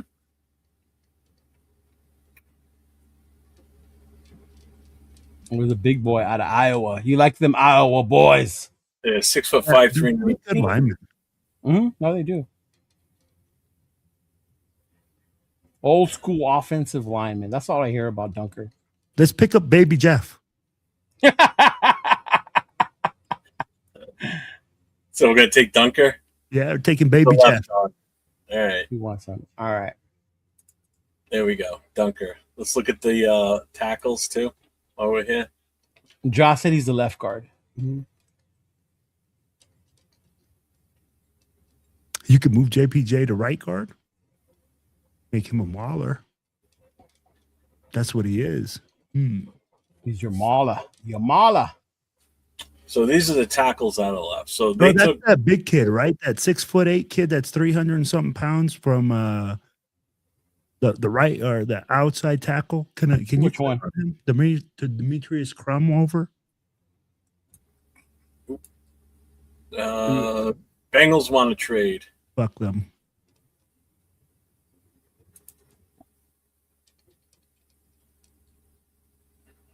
All right, so here's his info. He's 6'7", 319 pounds. So he's the same weight as Dunaker, but he's 2 inches taller. Jesus, he looks like Oba. Oba. Oba. Oba. Oba. Fuck Brock Lesnar. These are the guys that he's compared to. Josh says, crown over is him. I can't believe he's still there. At right tackle, We're only going after the third round pick because we did it in regular speed. We go all 7, we'll be here forever, bro. Okay. and we're gonna wait till wide receiver to 102. That's your next pick. You know after what? this. No, bro. I'm gonna prioritize offensive. Or what? Wait, is that it? After this, you have 102. That's your next pick. Mm-hmm. And what's Branch supposedly like? Number Late at? third, early. Yeah, late in the third, which would be. Well, what's his number? Like in the board, it's like 80 something. That's why I said don't really pay attention to those because you saw Lee Hunter was. Because then that's gonna let me know that he can drop into the later third round. Yeah. Where I can still scoop him up later.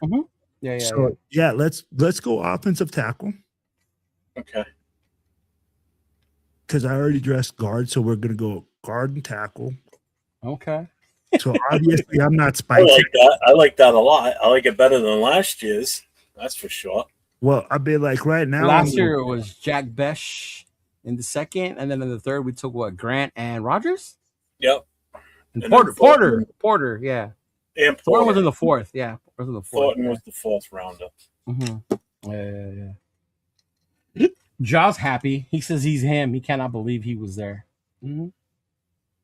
Yeah. Yeah. Any of these We're not doing this on slow again. That's for damn sure. No. I just wanted to see about when you can move up a trade. Yeah. Yeah. Yeah, if we do it on fast, we could do a 7 rounder like real quick on the next one if we don't trade. Blow right through it. The only trades you would be able to get in is and that's another kid I wanted to get too. Fuck, Mike Washington. That's another bang. A running back in the third? Like, no, I wanted to get him. Like, I didn't say that I want like in the third, but that's a kid that I see a good possible. I like him. You would have hoping he was slid further down. Yep. Oh, there goes Ramsey. That's a good pick right there too. Lee Hunter and Caleb Banks are still there. That's crazy, bro. I think I did a draft the other day where I've been able to get Banks in like the 4th round. Yeah, sack time. That would be pretty cool, though. It would be very. There goes Hunter. Hunter just went Washington. If you were to draft Branch and give him number 21, yeah, that would be pretty nostalgic for him. Us old school guys love every minute of that. Well, yeah, because you wouldn't have to buy another jersey. True. Yeah. Are you sure that jersey still fits, Jeff? I don't have a Cliff Branch jersey. Oh, bro, the last jersey Jeff bought was Gallery. Robert Gallery, remember? Yep. Oh, that's right. I still have it. It's hanging in the closet. Yeah. Never see it on me. His newest one is a custom one that I made for him. I saw that one. Yeah. 401 Raider Jeff, fucking big sexy. Right. Yeah. Right here. Dun, dun, dun. Taking it with me to Pittsburgh. Look at that wide receiver from Clemson barely went right now at 73. Yeah. Hey, is Branch still there? I haven't seen it pop up yet. I could have sworn somebody said he won't be there for 70. What? Yeah, he's still there. He's right here. Crazy. What's up? Where's the flag? What's going on, brother? Corn fed. I knew I was waiting. Somebody smelled the scarlet in the air and came in just to say. Jacoby's Caleb Banks is still there. Yeah. Actually, I got some of the different ones. Oh, there goes Jacoby. Pittsburgh. There goes Lane. Pittsburgh took him. Jacoby went one Kenobi. That's pretty dope name, bro. That would be dope. Jacoby one Kenobi. And then you got the Mandalorian. Can you imagine the Mandalorian to Jacoby one Kenobi? I can see the T-shirt already. Yeah, but it won't happen though. So right? I could see. I'm thinking product, bro. I'm thinking product, right? Yeah, you're thinking products, but you got to will it into existence. Then I already have like this amazing shirt I'm gonna make, but it all stems on us drafting Mendoza. Oh my god! Yeah, it really does. There goes Allen, the running back. Checking in before I gotta clock in. Hey, thank you, man. Thank you for checking in, big dog. Appreciate you. Yeah. That would be a pretty sick ass shirt too, though, right? The Mandalorian and Jacoby Wan Kenobi. Mm-hmm. No, it's stupid. Stupid idea. I can just type it in real quick. Have AI put him in Star Wars attire. No. He's like, I got my food stamps ready for the Nando shirt. Hey, bro, I'm gonna have to double it. This is the last time we do this on medium speed because this is taking forever. Yeah, I didn't realize it was gonna take that long. I thought it was faster than that, dude. So what's slow? It's slow, even slow. Oh my god! It must give you but I mean, like, if you do it that way, you must be like, wheeling and dealing and doing all sorts of stuff, bro. Like doing a Jeffrey. You did. Caleb Banks just went to the Texans. Oh, damn. Oh, what's his name's gonna love it. And they got him in the 3rd round. Yeah. Damn. Ja texts me. He's like, imagine that Mendoza shirts, and Mendoza tells them, everyone, I'm changing my number to 12. Everyone will want to read. Hey, that's why I didn't do the jerseys, bro. It'd be an expensive fuck up. Yeah, I already told y'all, man. I would be the most petty motherfucker if I was the next person the Raiders signed. Give me number 15. But you're a guard. I don't care. Give me number 15. Patriots took a tight end. Big Citrus is still here, too. Big Citrus is another good one. Yeah. Brance and Shedrick can be our 1 and 2. Shedrick actually went from running back to wide receiver. Yep.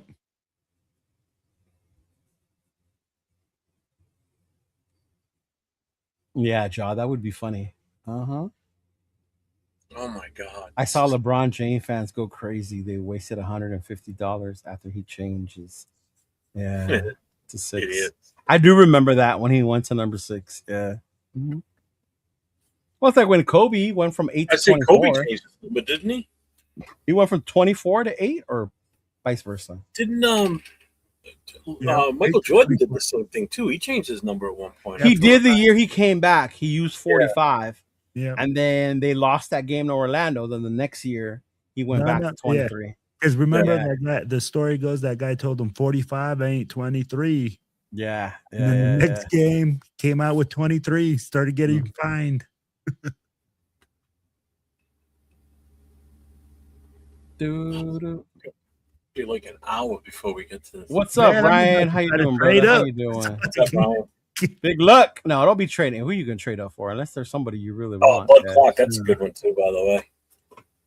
Love the safety. Mm-hmm. Yeah, TCU. 8 to 24. That's what it was. Big luck. Thank you. That Bryce Lance kid, I heard pretty good things. I'm like, how much? North Dakota State. You want one of those? What is it? FCS kids? FCS Division I players. Depending on what he can do, I don't. Is he a kicker? Yeah, like Miller and Tommy a lot. Didn't we have a touchdown Tommy and Cam Miller? Branch might make it. Branch might actually make it to 102. That's crazy. He's still there at 70? Wow. Bro, he's still there at 90. 40 picks later, and he's still there. I'm not. I told, from what I've been seeing, most people say he's a late third rounder. That would be late third round. Mm-hmm. Yeah. Mm-hmm. We're getting there. Getting there. How many picks has he had already? Huh? How many picks has he had already? Well, 4. 4 or 5? Look, I think it's 5. No, look at it again. So, I mean, check it out. Like, this value-wise, right? Not to say this is better than having Mendoza. I don't want to start that argument. But this is what goes into the value-wise, right? Yep. Because if you don't trade away from the number 1, at this point, you're only getting 3 players? 4? Yep. Right? Yeah. Mm-hmm. And you're going to end up with 5 after the first 3 rounds. Yeah. All right, so you got Reese, McDonald, Simpson, Dunker, and Cronauer. That's 5. You're going to end up with 6. So you got your edge. You got your defensive tackle that we needed, the nose. You got max help. Yep. We got the quarterback. We got the offensive guard. We got the offensive tackle. Yeah. Now looking for an offensive playmaker. Yep. Brian Parker. Offensive center, the center out of Duke. Okay. True. There goes another tackle. Still there. Surratt's there too. I would take Branch over the Surratt though. Why? Curious. Because we don't need Indiana players now. the Indiana player aside, obviously he was a big target for Fernando. We're not drafting Fernando, so. No. What's up, Mike G? There went Branch at 95. Damn it, to the Patriots of all fucking teams. Patriots. Motherfuckers. Yeah. All right, so let's look at the wide receivers then. See what else is there. Right. Michael Guerrero, what's up, brother? Just pray, baby. Just pray. Yes, sir. Salute. Not on this draft board, but yes. I bought a 6 bronze jersey the offseason before he changed it back. Damn it, 7 picks away and we could have got him. Fuck. Yeah. Damn it, Willie, you're supposed to move up. He said, nah, I'm not moving up no more, remember? Yeah. Yeah, I was going to see if he falls. I'm like, if it is what it is. Patriots said, okay, Jeff, we got you. We're going to take Branch. We'll start looking at what receivers are left or who. That's what I'm doing right now. Want. Big Will. Yeah. I see Surratt's there. So this is what's here. Surratt. Malachi Fields. Malachi Fields would be a reach in the third, though. Thompson, Kendrick Law, Malik Benson, Malachi Fields. I would love Malachi Fields. Stribling, I've heard a lot of good things about him lately. I've heard a lot of people hyping him. I'm not gonna go go up. We might have to go with Surratt. Ew. Ugh. Hold on here. We really sticking to position, huh? Mississippi. You want to look at running backs? See, this is what happens when you draft by need, people. Not bad. Yeah. Go running back. You got Claiborne, Black, McGowan, MB. You know what? Who's in the corner room? Oh, now we're talking. Now we're talking. Now we're talking, Will. Let's see. I think those big citrus just went. Oh, Romello Height just went too. 99, 100. Who you got in the corner? Switch over. All right, our picks up next. I know, right, Mike Fields? You want corner? Right? Imagine passing on Mendoza and then taking his receiver. That would be diabolical. Yeah. That would be funny. Tracy Here's one is Tacario Davis from Washington. Massis, I've heard good things about from Cal. Do you want to look at safeties too? Yeah, look at safeties too. Yeah. You have to. I mean, like linebackers as well. Linebackers too. Ooh, Wheatley. Wheatley's a good one, bro. You look at linebacker as well. Yep. Where's Nate? Nate, how do you feel about Wheatley? Mm-hmm. What's up, Butterbean? Where's our scout? I need our scout. I need our scout's opinion. Where's my Gruden? Where's my Our Gruden? next pick is 117 after this. So, I mean, Kyle Lewis from Pitt may still be there. If the next pick is 117 after this, you might be able to get Malachi at 117. So if you want to go corner or safety or linebacker, you can do it. I like the safety out of Penn State. Mm-hmm. I'm phoning a friend. Where's fucking Nate? Nate, I need your evaluation ASAP. So let's go. Michael says safety. Mm-hmm. Let me. Can you click on his measurables? For who? Wheatley? Yeah. Right. I was thinking the same thing. Today was the first day I heard Brian Stark talk. At least when I'll be rated. Nate said Wheatley is a good player. Knock on wood if you're with me. Curious too. All right. Let's do it. To the draft room in the league looks like, right? Yeah. 6 foot. Wow, you're tall. Is he the one that had the Cam Chancellor comparison? Doesn't say. No. No, it doesn't give me that option. It doesn't give a comparison. LV says, boom. Butterbean keeps saying Davis. I like Davis. He's got good range and should be able to immediately play for us. Yeah. Mm-hmm. Yeah, let's do it. Let's get the safety Wheatley.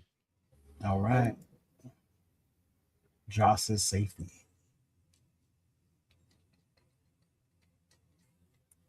And then we'll wait for the 117 and then you can end it, Jeff. Okay. Because if not, we'll be here till game 7. Oh, we'll be here till round 1 starts next week. We'll be here till game 7 when the Dodgers win the World Series again by then. So this is the big. No, that's not it. That's not the big board. No, it's not. Yeah, go to the big board. Yeah, trust me, I've clicked on it. I'm just waiting for it to load. Surratt's still there. Lagging so bad. I'm surprised the Jets haven't taken Surratt. Don't you know you're supposed to take all of his Indiana players with him if you take Mendoza? Yeah, right. Brennan Thompson, the kid out of Mississippi State. I mean, in all honesty, in all reality, if we take Mendoza, we don't need to pick anybody else the rest of the draft. Why do we need anything else? Remember. Who won? Between the Chicago and New Orleans, who won?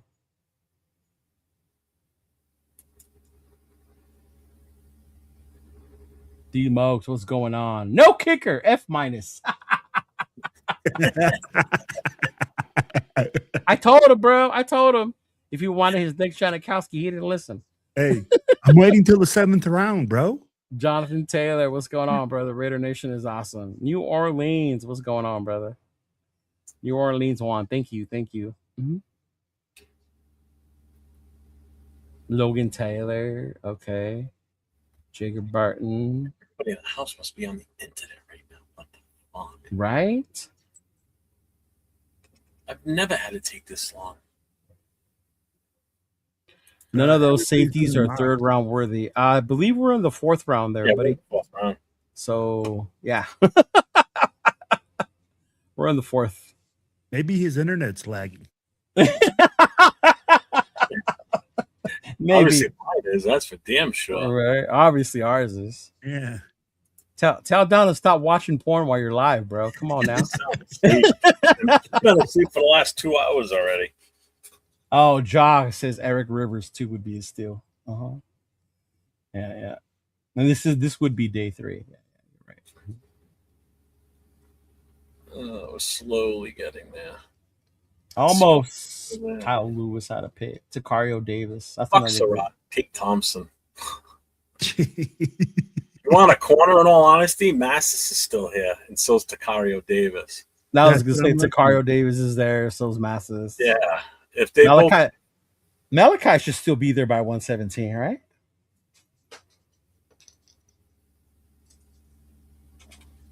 Or did we miss him getting picked? No, he's right here. Fields 130. Okay. Yeah. He's a big receiver. He can catch, and he can also run block. Would be 134. Oh Lord, we're gonna wait till that one. Wait, Jeff's internet said, "Oh no, you don't."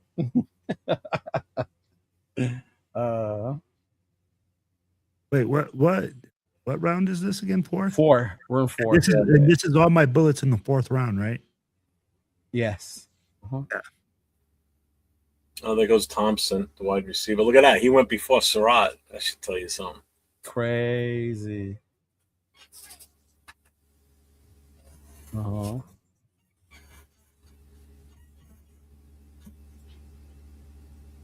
Will went with the offensive lineman earlier than we did.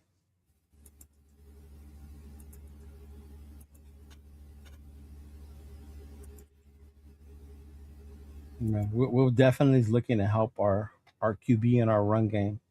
And the defense. Yeah. Dude, would you add it to the defense? Is nasty work, big dog. Well, I'm seeing here, and I'm trying to see who would fit better for Alanza. You're 5 picks away anymore, man. I'm looking. Oh, did they already draft Takario? Oh, yeah, the fucking Broncos. For corner, yeah. I'm not shocked at that, to be honest with you.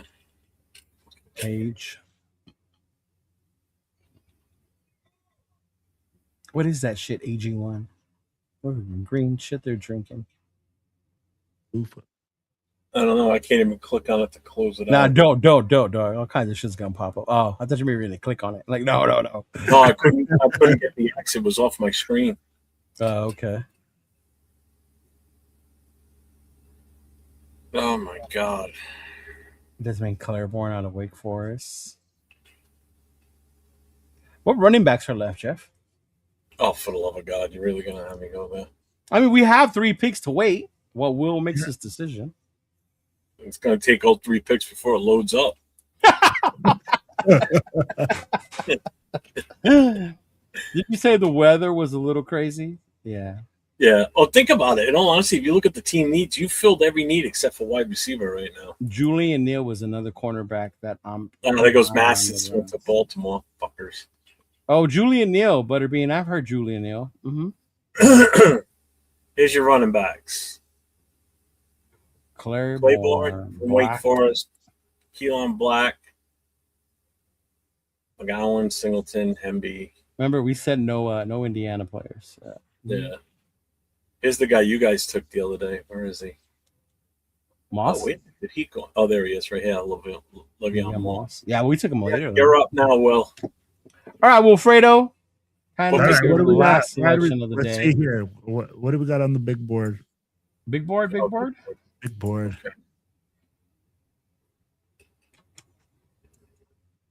Julian Neal. Mm-hmm. Wow. Okay. Damian Clay.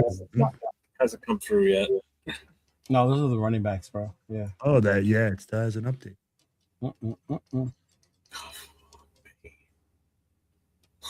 This is horrible. Hey, was LV Gear there at the event? Did he go? No, he wasn't, man. I'm like, I didn't see him there. There you go. There we go. Here's your big board. This is what's available. We don't need running backs. We need a wide receiver. So your options are Surratt, Kendrick Law. I mean, you can take any wide receiver you want. Doesn't matter. So we still need a corner if possible, but a wide receiver is definite, I think. Mm-hmm. Yeah, and honestly, Garrett Nussmeier. Malachi Fields is here still. Malachi. No, we got storms going on right now, so I think it's fucking up with everything. Yeah. let me ask you this, Cheeto. Since you know Malachi Fields, when you see Malachi Fields, is he a possession guy? Is he a speedster? What do you consider? He doesn't have like track speed like Burner. Like, oh, look at Dalton Thornton ran a 4.3. Like, I don't know if it shows what his 40 is, but he does have good game speed, great hands, can run routes, good blocker. To me, he's a complete wide receiver with hands. Yeah.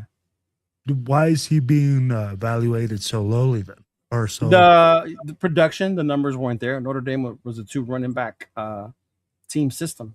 You had Jadarian Price and Jeremiah Love, right? So the majority you were believe runs. Yeah. that makes sense. So that makes him undervalued then. Because You didn't see much from him as far as stats go. You look at his numbers; they're very underwhelming for a receiver of his size, things of that nature. Yeah.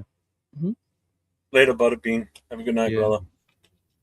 would he be considered? Later, brother. Peace out. Is he a route runner? Oh yeah. I think he definitely do that. Yeah, can find space, get open. He bailed out a CJ Carr, freshman quarterback, a lot of times. Yeah. So you guys had a freshman quarterback this year. Yeah, CJ Carr. Yeah. Then I'll take a shot on Malachi Fields at this spot now. Dude, Yeah. Let's go. There it is. Marcela, what's going on? Thank you tuning in. Need to get together this year. We say that every year, girl. All right, now end this shit, Jeff. Yeah, I'm pausing it. Uh-huh. Good Lord. I wish I could speed it up to do the rest because right now it's not going to give us a grade, unfortunately. Yeah. No, that's cool. Yeah. So we're not. Let me just look at what Will got, though. I just want to see what Will got. Yeah. Yeah. Let's see. Because this is only the 4th round, right? There's still the 5th, Yeah. and the 6th. So this is what Will did. So in the first round, we traded out of number 1, and we moved back to number 3. We took Avril Reese. Then at number 34, which was part of the trade, we got Caden McDonald, Ty Simpson with our original 36. Right. Then with the trade we made, we got Dunker with the 65. With 67, we covered the offensive tackle with Crownover. Right. 102, we took the safety Wheatley from Penn State. And with the 117, with the 117, fucking scroll by, we took Malachi Fields. And we got Arizona's 1st and 2nd next year, right? Next year, correct. Yeah. Correct. Good job, Will. That's not a bad draft, bro. No, it's not. Yeah. Well, so basically what this tells you is you've with Ty Simpson, there's no pressure. You know what I mean? There's no need to rush him in. Let him work. Let him bide his time, basically. You know? I'm glad you brought that up. Is the pressure to start him more on the fans or on the coaching staff? Because I think by signing Cousins, the staff has alleviated the pressure on themselves to be forced to start him. You know what I mean? I think more is it's what the fans want. Let's be real. Coaches don't give a damn. They're like, look, dude, I'm here to fucking win games. Yeah. They want to win games. They're not paid to go and play players because the fans like them. Okay. Yeah. Right? Like the pressure, the only people that say this guy has to start is the fans. The coaches don't give a shit. The coaches want exactly what Kirk Cousins said. I want the best player to play because I want to win now. Right. Coaches are not getting like, oh, people go like, oh, well, you got to give them a chance to make these mistakes. No. Well, when you're losing games, your coach's security blanket isn't fucking there. Now, this being their first year, Jeff, would you give the coaching staff a pass if it was a bad year like Carroll's last year? Win wise. I think they get a pass this year without a doubt. Yeah. Okay. Yeah. I mean, I would have given Pete Carroll a pass too his first year, but here's the I really wouldn't have, because he comes in with all kinds of head coaching experience, Super Bowl winning head coach, everything that came with him, his past history. Things should have been different last year. You expected more based on the pedigree that he was coming in with. Okay. This year it's, Kubiak's first time ever as a head coach at the pro level. Yes, he's been a coordinator for the longest time, but this is his first chance as the guy, the top dog. Right. And now he's, instead of worrying about just the offense, he has to worry about the entire team from start to finish. So more pressure is on him. But do you still get? You got to give a guy time. Expect growing pains and be patient. Fans are not patient. If he pulls off 2 wins again this year, the fans are already going to be screaming to fire his ass, fire Spike. I hope not. I really hope not, bro. And that's where I try and come across the fans. It's like, you got to be patient. Don't set the bar so high so you're disappointed. Set the bar low so when they exceed it, you're happy. Because we've been patient for 40 years, Jeff. 10 wins, you're going to be let down at the end of the season if we don't hit the 10 wins or if we don't make the playoffs. Right. That's what drives me nuts. That's what I try and convey to fans when I talk. Don't overshoot your expectations. Aim low. Keep them expectations low. Yeah. Now, Will, I'll ask this one to you. Based on what Jeff was saying about keeping your expectations low, what about those fans that don't want Cousins to start because they think we need to keep losing so that we can pick top again next year for a Jeremiah Smith, right? So where is the balance? You know what I mean? So I will say this, right? I'm like, you can't go and make a culture of winning by trying to lose. Right? You as a coach would say, I would say this as a coach. Hey, shout out to Sack Blackout. Make sure you follow them. While I know that we'll struggle next year, what I don't care about the wins and losses. What we care about is establishing a culture, establishing that our organization isn't fucked up from the bottom all the way to the top. Cool. Let's be honest. With last year's total shit show from the top down, we need to see this organization at least make those strides in the right direction that they are showing correct so far. You see, like you said, Cheeto, Spytek loving with his people, working with his guys. There's no 2 separate fucking draft boards. There's no disorganization at the top. They're both looking at the same mission. They're both looking at the same thing, and they're working together in order to freaking accomplish what we want to accomplish. Right. Which is to be a better team, which is to get better players, which is to establish that winning culture. So like Jeff said, wins and losses don't fucking matter next year. What matters is the way that we win or we. If we go in there and we get blown out and we look like the fucking Philly or like that Philly game all next year. Oh God, yeah, we were so outmatched in that game. and then we have some serious issues. Right. Obviously, they look totally unprepared. Yeah. When you go watch the film, I think they showed a part where one of the Philly linebackers moved to the edge, and then they were showing what the O line should have done, and like there was no communication from anybody on that line. Right? It was horrible. It was horrible. Yeah. So honestly, we need to see, while wins and losses are going to come and go, we need to see those movements in the right direction, bro. We need to see organization. We need to see fucking our team compete. Right. Like you said, Cheeto, you went to Houston last year. We didn't even feel bad that we lost. No, we did not. No, we did not. Bro, we were like, hey, man, we freaking lost. Well, it was a good fucking game. Yeah. We can live with that. It's true. And I think next year, if we get a lot of those games, then we're in the right direction, bro. What'd you say, Jeff? I said, glad you guys got to see a good game and you didn't have to freeze your ass off. Bro, trust me. I didn't freeze my ass off, but I was at the game in New Orleans when we didn't get past the 50-yard line. Yeah. I was at that one, big dog. Yeah, again, it was. So if it was raining, snowing, whatever, you were good. You know? Yeah, that was a horrible game. That was my worst experience going to a game ever, weather-wise. Actually, weather-wise in the team. You know. Let me ask you this, guys, both of you guys, because we're both Raiders fans, and I know that all of us are Raiders fans, and all of us see this Mendoza talk, right? Remember that? Huh? Yeah. Mm-hmm. Oh, sorry. I thought Jeff was saying something, but he froze up on my side. No, there was only one player that started all 17 games on that line. Yeah. Mm-hmm. So let's talk about this, right? If Mendoza was to realistically come, how much does one player affect the win and loss column? I think it does if it's the right guy. Don't get me wrong. Like, I hear what you're saying. It's still a team game.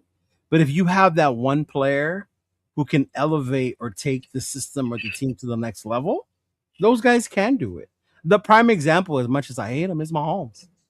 Right? They were mid. They were chilling. They were chill with Alex Smith. They were going to be where they were going to be. When Mahomes got in there, it was like, holy shit. And that one player elevated that team. Mind you, the core of that team was built already. Already there. That's the difference, right? When you look at our team, is our core built? Yeah. No, we don't even know what we are. That's how we keep saying, be patient. Yeah, exactly. Yeah. So are we a running team? Are we a Kubiak system? He's gonna figure out how to get people open team. Are we a defensive team this year? Right? Are we gonna fucking be this crazy animal defensive team? Yeah. It says Philly. Bad when you guys Philly against my Cleveland Browns. Thoughts on how many games rookie versus Kirk starts next year? Kirk has to start, right? I'll take the first one on this one, Ernie. What's your last part of the question? I think he doesn't have to start. I think if they stick true to what they say, whoever's playing the best will be the one to start. Mm-hmm. I mean, we saw it the year with Schaub and Carr. Obviously, Carr was playing way better than Schaub. So everyone was for Carr starting. If we go into this preseason, not just training camp, right? Oh, Hondo said this kid looks amazing in shorts and shirts. No. If we see it, right, on the field, like the throws, the plays, the ability, Kirk looks like he's sluggish and Nando's out there, boom, then you got to go with the guy who's playing better, in my opinion. That's what I think. Yeah. Well, we got to have Fernando on the team in the first place. So. Well, I mean, yeah. But based on his question. Go ahead, Team treat back. I'm right there with you, Cheeto. Honestly, I'm like, bro, at the end of the day, it's not about bro, we're paying fucking Kirk Cousins $11.3 million. We're paying him 1.3 or 1.3 and the guaranteed of 10, right? Right, which doesn't count against the cap. Doesn't count against, but I'd be change to Mark Davis. But like, I'm just saying, 11.3, just like it's chump change for what we're doing. Right. So regardless, it doesn't mean that Kurt has to start. No. But what you're doing is making that room more competitive. Yeah. You're not just handing fucking Fernando Mendoza the keys and saying, oh, guess what? You're a rookie quarterback. We're going to start you. We're going to put you out there and get pounded, and you're not even ready. Well, it's also taking the pressure off of the rookie himself. It's taking the pressure off the whole offensive side of the ball and the coaches, because there's no pressure to push him out there right away. You know, if we didn't have Kirk Cousins, then all bets are off. Now it's who's the better in training camp. That's what changed when we signed Cousins. And that's just what Kirk Cousins gives us this season, is that flexibility, that comfort level, the ability to kind of take our time. The team to take their time and not rush the kid out there. Wait till he's definitely shows that he can go out there and lead the team, Plus, and win and not look like, not get killed either. That's why I said, let Cousins be the punching bag until we know what this offensive line looks like. Because as of right now, offensive line is still based on last year. I don't care. Even with Linderbaum here, because you have no clue what they look like yet. Nobody. Even with Dennison, even with the coaches we have with the center, it's a new blocking scheme. Mm-hmm. The Raiders have a horrible history of zone blocking in our franchise history for some reason, right? Mm-hmm. That's the other part of it too. They're gonna have to learn. Yeah. And you know what? I saw a comment here that said, only the best players can overcome coaching. There's no fucking team that can overcome bad coaching. Tell me what team has won the Super Bowl where you go like, oh, that was shitty coaching. I know a team that made it with a shitty coach, but they didn't win. No, I mean, like that won the Super Bowl with shitty coaching. Who are you talking about? Hey. Who am I talking about, Jeff? Bill Callahan. Fuck Bill Callahan. Right? Even that mighty Raider team couldn't overcome bad coaching that game. I wish he would have had a meltdown the night before the game, and Gannon would have just run the offense at that point. Let him do it from the field, because he would have been changing shit out there. Right. Uh-huh. Yeah. He said, I've never heard anyone in the chat you're missing the wrong chats, because I see it all the time. Why keep preaching? Why? Maybe you're not seeing it here, but it's get preached on other shows, other things. It's a thing. Maybe not in your universe, but we've definitely seen it say that one player is out there. There's a reason they call him the savior. Yes. Oh my gosh. Yeah. Well, yeah. Hey, Will, good job, bro, on your draft. We should have left it at faster. You could have finished the thing, but I think you did really good on a trade back and showing how value means when we're talking about trade back and value, as opposed to we just don't like them, so move back. Right? You got value out of those picks. Yeah. Not only did he get value, if you look at what he did with what he picked, you changed the identity of this team with those players, to be honest with you. Mm-hmm. You really did. Right. You added extreme starting depth to that defense between the edge rusher, who could probably come in and be an immediate starter right away. You can kiss Tyree goodbye. You won't see Kuntz as much, more than likely. And Snowden those two guys are going to be rotational at best at that point. If Bailey works out, Reese works out as good as he should, and then you follow it up with the safety. Right. I mean, you can't go wrong with that one either.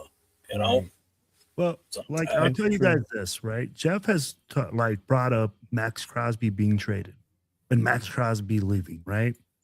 And that has me thinking, Max Crosby only has 3-4 years left. But this young nucleus of 25 through 28-year-old, we're going to need a new young dog pile of young pups. With the dudes you added, that's why I said you got help from Max. Yeah, with the first couple picks you made. Yeah. And that's what we're doing. We're alleviating the stress so that way he can get his rotational pieces in and then go in with his knee. You know what? You don't have to be in every play. I got another pass rusher to throw in there to alleviate this stress so that way you can do your thing. At the end of the day, guys, like I said, this team, man, needs so many things. There's so many ways to address this. There's so many. There's more than one way. Yeah. And regardless, at the end of the day, what this does, I think, with spy tech and this ability with AI and everything that's coming out, like you guys said earlier, what it's doing is preparing him for real things and seeing what he can really do and maximize the picks for the Raiders. Yeah. And you guys can see that there's going to be value later on in these rounds in certain position groups. So he might even pull a player earlier in earlier rounds because of these simulations. And say, hey, you know what? No, he did say they practice for every scenario. Yeah. Yep. You have to. You're going to be prepared to change on the fly. Yeah. You know, if a player that you're really pushing for ends up getting taken right before you pick, now you better have a next plan up. Or if you want to trade back at that point, you got to have all that shit in order. If you don't, you're not prepared for it. Good God. I remember Q had said in talking to who was our GM before Spytech? What's this guy's name? Telesco. Telesco had told him about that. You practice for every scenario, Mm-hmm. And the scenario of Brock Bowers being there at 13 popped up during their walkthroughs or whatever. You see, and without thinking, they saw him there. They remembered what they did. They rehearsed and walked right up and took Brock Bowers. Yeah. Mm-hmm. So anybody that got here late, I'm just going to read it off to you. This is what Will put together. We only did 4 rounds. We only went up to 117. Yeah. So he traded out of the number 1 with Arizona to the number 3. We got their first and their second round next year, and we got their third, the number 3 pick, and the number 34th pick in this draft. So he turned the number 3 pick into Arvel Reese. The 34th pick, he took Caden McDonald. With the 36th, our pick, he took Ty Simpson, quarterback. With 65, which was another pick that we got from Arizona, he took Dunker, the guard from Iowa. With 67, he took Crownover, the offensive tackle from Texas A&M. With 102, he took Zakee Wheatley, the safety out of Penn State. And with 117, the last pick that he took the wide receiver for Notre Dame, Malachi Fields. Was that 7 picks? 1, 2, 3, 4, 5, 6, 7. Yep. So that was 7 players in the top 120 17 players available in the draft. 24. That's pretty good, isn't it? Yeah. Yeah. And like I said, you changed the identity right there. Yeah. I mean, you brought in 2 really good offensive linemen. You brought in 2 great defenders. Yeah, you brought in a great defensive tackle, the nose tackle we need. You brought in a great edge with the number 3 pick. You grabbed that wide receiver that should be able to fall right into place here. And you brought a quarterback that they can hopefully build with for the future, where we won't have to draft a quarterback next year. And if you don't, there's no much about moving off on him, right? Yeah, because you didn't waste the first round pick on him. Yeah. But no, I'm sorry, not just the first round pick. You didn't waste the number 1 overall pick on him. There he goes. You had to throw that in there. You had to. Again. Hey, that's your opinion, and you're entitled to it. But that's what Will did, and a lot of people agree that it was a good draft. Wait. So I got a QB, but I didn't get a QB because you didn't get Mendoza. Yeah. What up, G fam? What's going on, man? G fam? Juan. If no Mendoza, let's tank. Man, they got people wanting to tank for Jeremiah Smith already, big dog. That's crazy to me. We haven't even drafted. And there's people talking about tanking anyway for Jeremiah Smith next year. My God. It's crazy. Yeah, it's a particular guy with a shit ton of followers calling for it, too. It's a crazy world out there, man. But here's the thing, right? We talked about how do you win games. Even with Mendoza, we need to run the fucking ball. Right? So at the end of the day, if we build all these things around Kirk Cousins and we build an offensive line, we get the weapons. Well, we have a QB. This is what kills me. People say we don't have we didn't take a QB, or we don't. There's more than Mendoza in this draft at QB, and Wolf just did it. And we got Kirk Cousins, so whatever. Hey, what did we say? Chains, baby. Patrick Mahomes did. He came into an already built house and just put on like the finishing. With a great coach too. Don't get me wrong, but yeah, it was a great. Now we have like if again, Kubiak turns out to be a great coach. If we build a great structure around a future quarterback, whoever it is, right? What are we complaining about? Yeah. Absolutely nothing. You know. Oh, big! Like I gotta send you a picture. We just said Kirk Cousins. I don't think I sent them to you guys. Have you guys seen Mendoza's Esquire pictures? Yes, I did. You remember what I've been saying, and people don't want to believe, and say I'm just starting shit about what he looks. I'm just saying.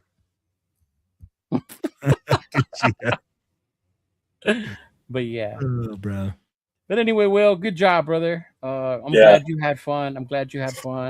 I wanted to get you to do a mock draft. We haven't done one with you, so that's why I told Jeff it'd be a good idea. Yeah, because when we started doing this show last year, it was already after the draft. So it was already after the draft. Yeah. No, and like I said, man, I'm like, there's so many ways to address it. Whether you do a draft or whatever, everybody's gonna have their opinion because this team is just that bad. We're the first pick in the draft for a reason, bro. Yeah, so whoever we select, it's gonna start somewhere. How were those 4 Super Bowl losses in a row? Right, and don't get me wrong. I wish we were in it every year and then we're just choking the end too. But at some point, it's like you got to get over the hump. Mm-hmm. Yeah. Hey, he said glad to meet you. He was really glad to meet you. This it was fun. Big luck, man. It was awesome. Where is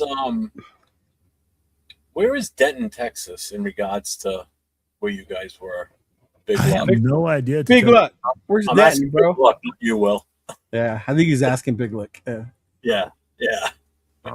Shoot. I know Will won't have a clue. Hell no, bro. But anyway, those of you that follow us, thank you. We appreciate it. We will be back tomorrow. Me and Jeff will be here with the boys. We will be back on with Nate, LV Raider 10. And of course, our boy Jay Raider will be on tomorrow with the Connection Show. Yeah, it'll be fun. Mm-hmm. Yes, sir. Right. Well, what else you got going on this week? Yeah, man. So I'll be doing live on Thursday night, Silver and Black Radio podcast. We'll be joining with the crew, just shooting. You know what? Hold on, Will. Real quick, hold on. Yeah. The disrespect of some followers, right? Just because we have our own thoughts, they think that they're mightier and higher than everyone else. Like, what in someone's mind who has no ties or works for an NFL team makes them think that their opinion is worth more than anybody else's, right? To me, opinions are all like assholes, right? We all have one, and some stink more than others, big dog. So I'm just saying, pretty disconcerting of you to think that your opinion will prevail more because, they're the ones that count. Although when their opinion tends to be with the consensus of the majority, it is what it is, right? Yeah. Go ahead, Will. I'm sorry. Well, hey, Thursday night, I'll be doing the Silver and Black Radio podcast. We'll be doing it live, man. We're going live at 7 p.m. Pacific time. Then I'm doing a new show with an international football show with my former players, and I'm bringing guys on. We're calling it the Will and Vinny, or the Vinny and Will show. Vinny? Yeah, Vinny is a former player of mine that lives in Belgium. Oh, okay. He's played all over the world. So we are bringing in guys from that have played in Belgium and playing in the Netherlands, playing all overseas. So that way we can give people an inside look at what it is to play football overseas, the commitment and everything like that. So people can get a view of football worldwide, not just here locally, So we're starting that project, and we'll be releasing new projects every Friday. Right. So is gravity higher on that side or something? Or what's that? Higher? Is gravity different over there? What's the difference in football over there versus football? Well, I mean, think of it this way, Jeff. I'll break it to you the way I understand what he's saying. In a country where American football is not the main sport, access to playing, to training is different. That's why, like here with what we call soccer, right? It's different. Over in Europe, the access to training, the ability to build up with the club is more accessible than absolutely. It is in the US. Yeah. The infrastructure, I mean, like when you go, you really have to pay attention because you got to pay attention to your contracts that you sign because of the way that they're structured. I'd be like, everything like that is a lot different. When I go overseas, man, I have to make sure that everything's written into my contract. You have to verify that your passports and everything like that are good on your end, because there's a lot of stuff that people do, bro. And that's why J. Cole ended up only playing one game in Japan or China, wherever he was. There was an issue with his passport.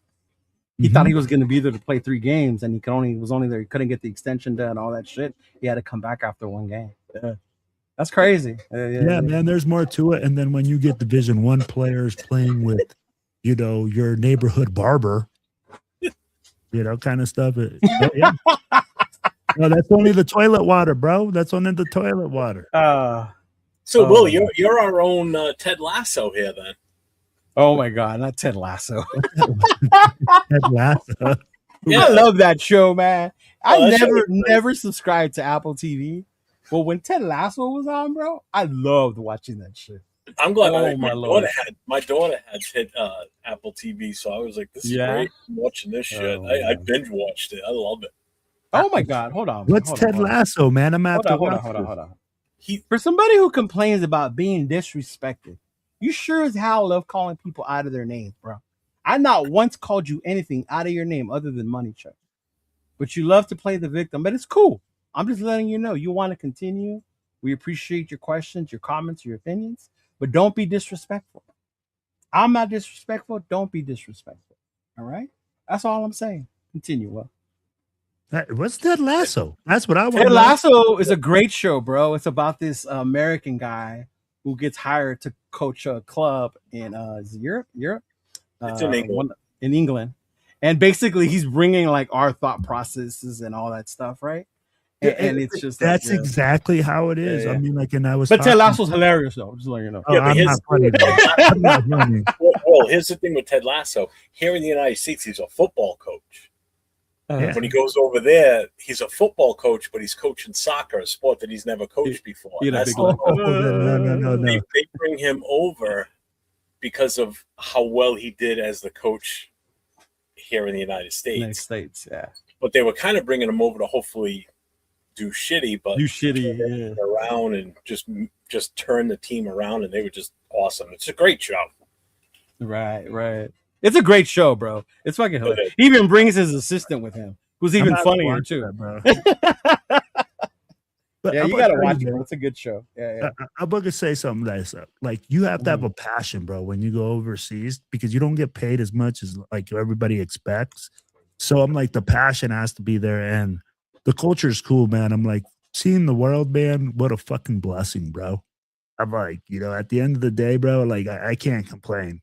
But it's definitely cool. I like that because we're bringing different things. I mean, like, and when we talk football here in the United States, we talk about everything, how it happens here. It's 100% opposite over there. So, yeah, man, I'm like, I hope you guys are able to watch the show. We release every Friday. We bring on coaches, we bring on players, all sorts of stuff, bro. Okay, that'll be dope. That'll be cool. Different. I was waiting for that. I said, right, if you disrespect, you're going to be put time out. I wasn't touching. I was going to let you do it. You cannot come up here and complain about disrespecting when you're the one disrespecting people. Well, here's the thing. Again, you don't like what someone says, then guess what? There's other YouTube shows you can go watch. Go watch somebody else then. If you don't like what you're hearing here, I could give two shits if you stay or not. If you want to stay, great. Then we're going to have a good time. If you're going to be kind of douchey about it and you're going to cry in the chat, then fucking go somewhere else where you're not going to have to deal with it. So I don't care. And I mean, like, here's the thing, right?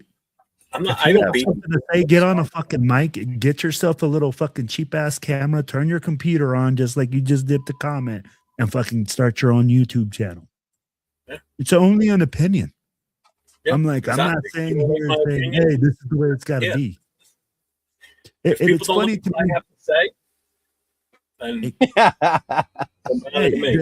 No popcorn, nothing to see here, folks. Show's over. Yeah, it is. It'll just be interesting to tune in tomorrow. All right, it'll be interesting to tune in tomorrow. Oh shit! Right? Yeah. No, big luck. The reason I'm asking is one of the guys from my chapter. He just bought a house in Texas. He's moving from Rhode Island down to Denton, Texas. And I told him I'd figure out what's the closest chapter so he can kind of. Yeah, we'll get him covered. Oh. I need to let him know who he needs to reach out to out there. I just don't know who's near where.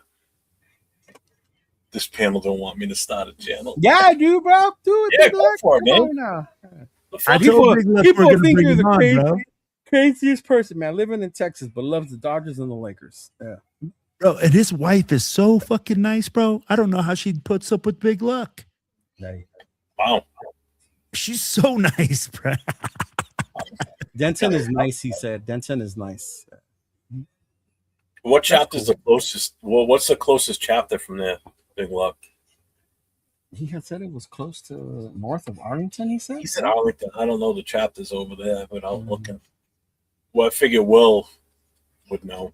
Mr. There's TBA. so many chapters in Texas. It's crazy. That's why, and I don't want to give him the wrong one. I can get it arranged. Hold on here. Disagree with Jeff all the time about Mendoza, but I don't be disrespectful. 805 talk bad about Mendoza. He says I don't go to 805 Shadow. Hey, that's gonna be Fort Worth. Hey, that's gonna be Fort Worth. Dallas Fort Worth. Dallas Fort Worth. Yeah, Becca. Becca's the president. Becca. We'll get you hooked up with Becca. She's the one that just took over, right? Yeah, she just took over. Okay. All right. Yeah, I'll need to get her info so I can get it to him. So you Yeah, can I'll reach send out. it to you. So, yeah, so Leo and I will be on tomorrow night with the Raider Connection, like you said. And then Thursday night, it's Nate and I. Make sure you tune in for that, provided Nate makes it this week on time. Why wouldn't he? Because he got asked to stay late last week. Oh, that's right. He did. And I'm not doing the big board by myself. I want him there. It's something that he came up with, and I don't want to do it without him. But it's the last chance we're going to get to do it before the draft. So we are going to do a big board. We're going to go up to the 36. Take care, Josh. So we're going to do the top 36 players.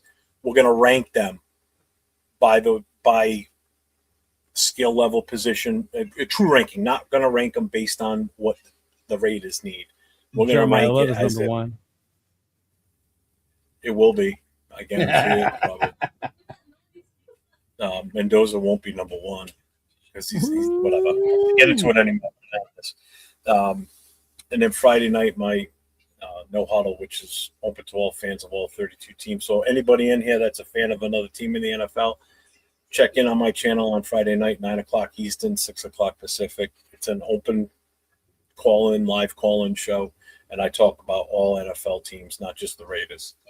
So, and then Saturday night's Raider Nation Voices, where we take live call-ins and we talk nothing but Raiders. Myself and Jason, Raiders first down.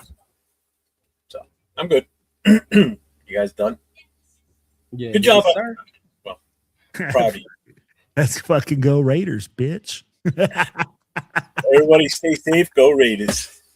Don't be disrespectful. Yes. This has been a public service announcement.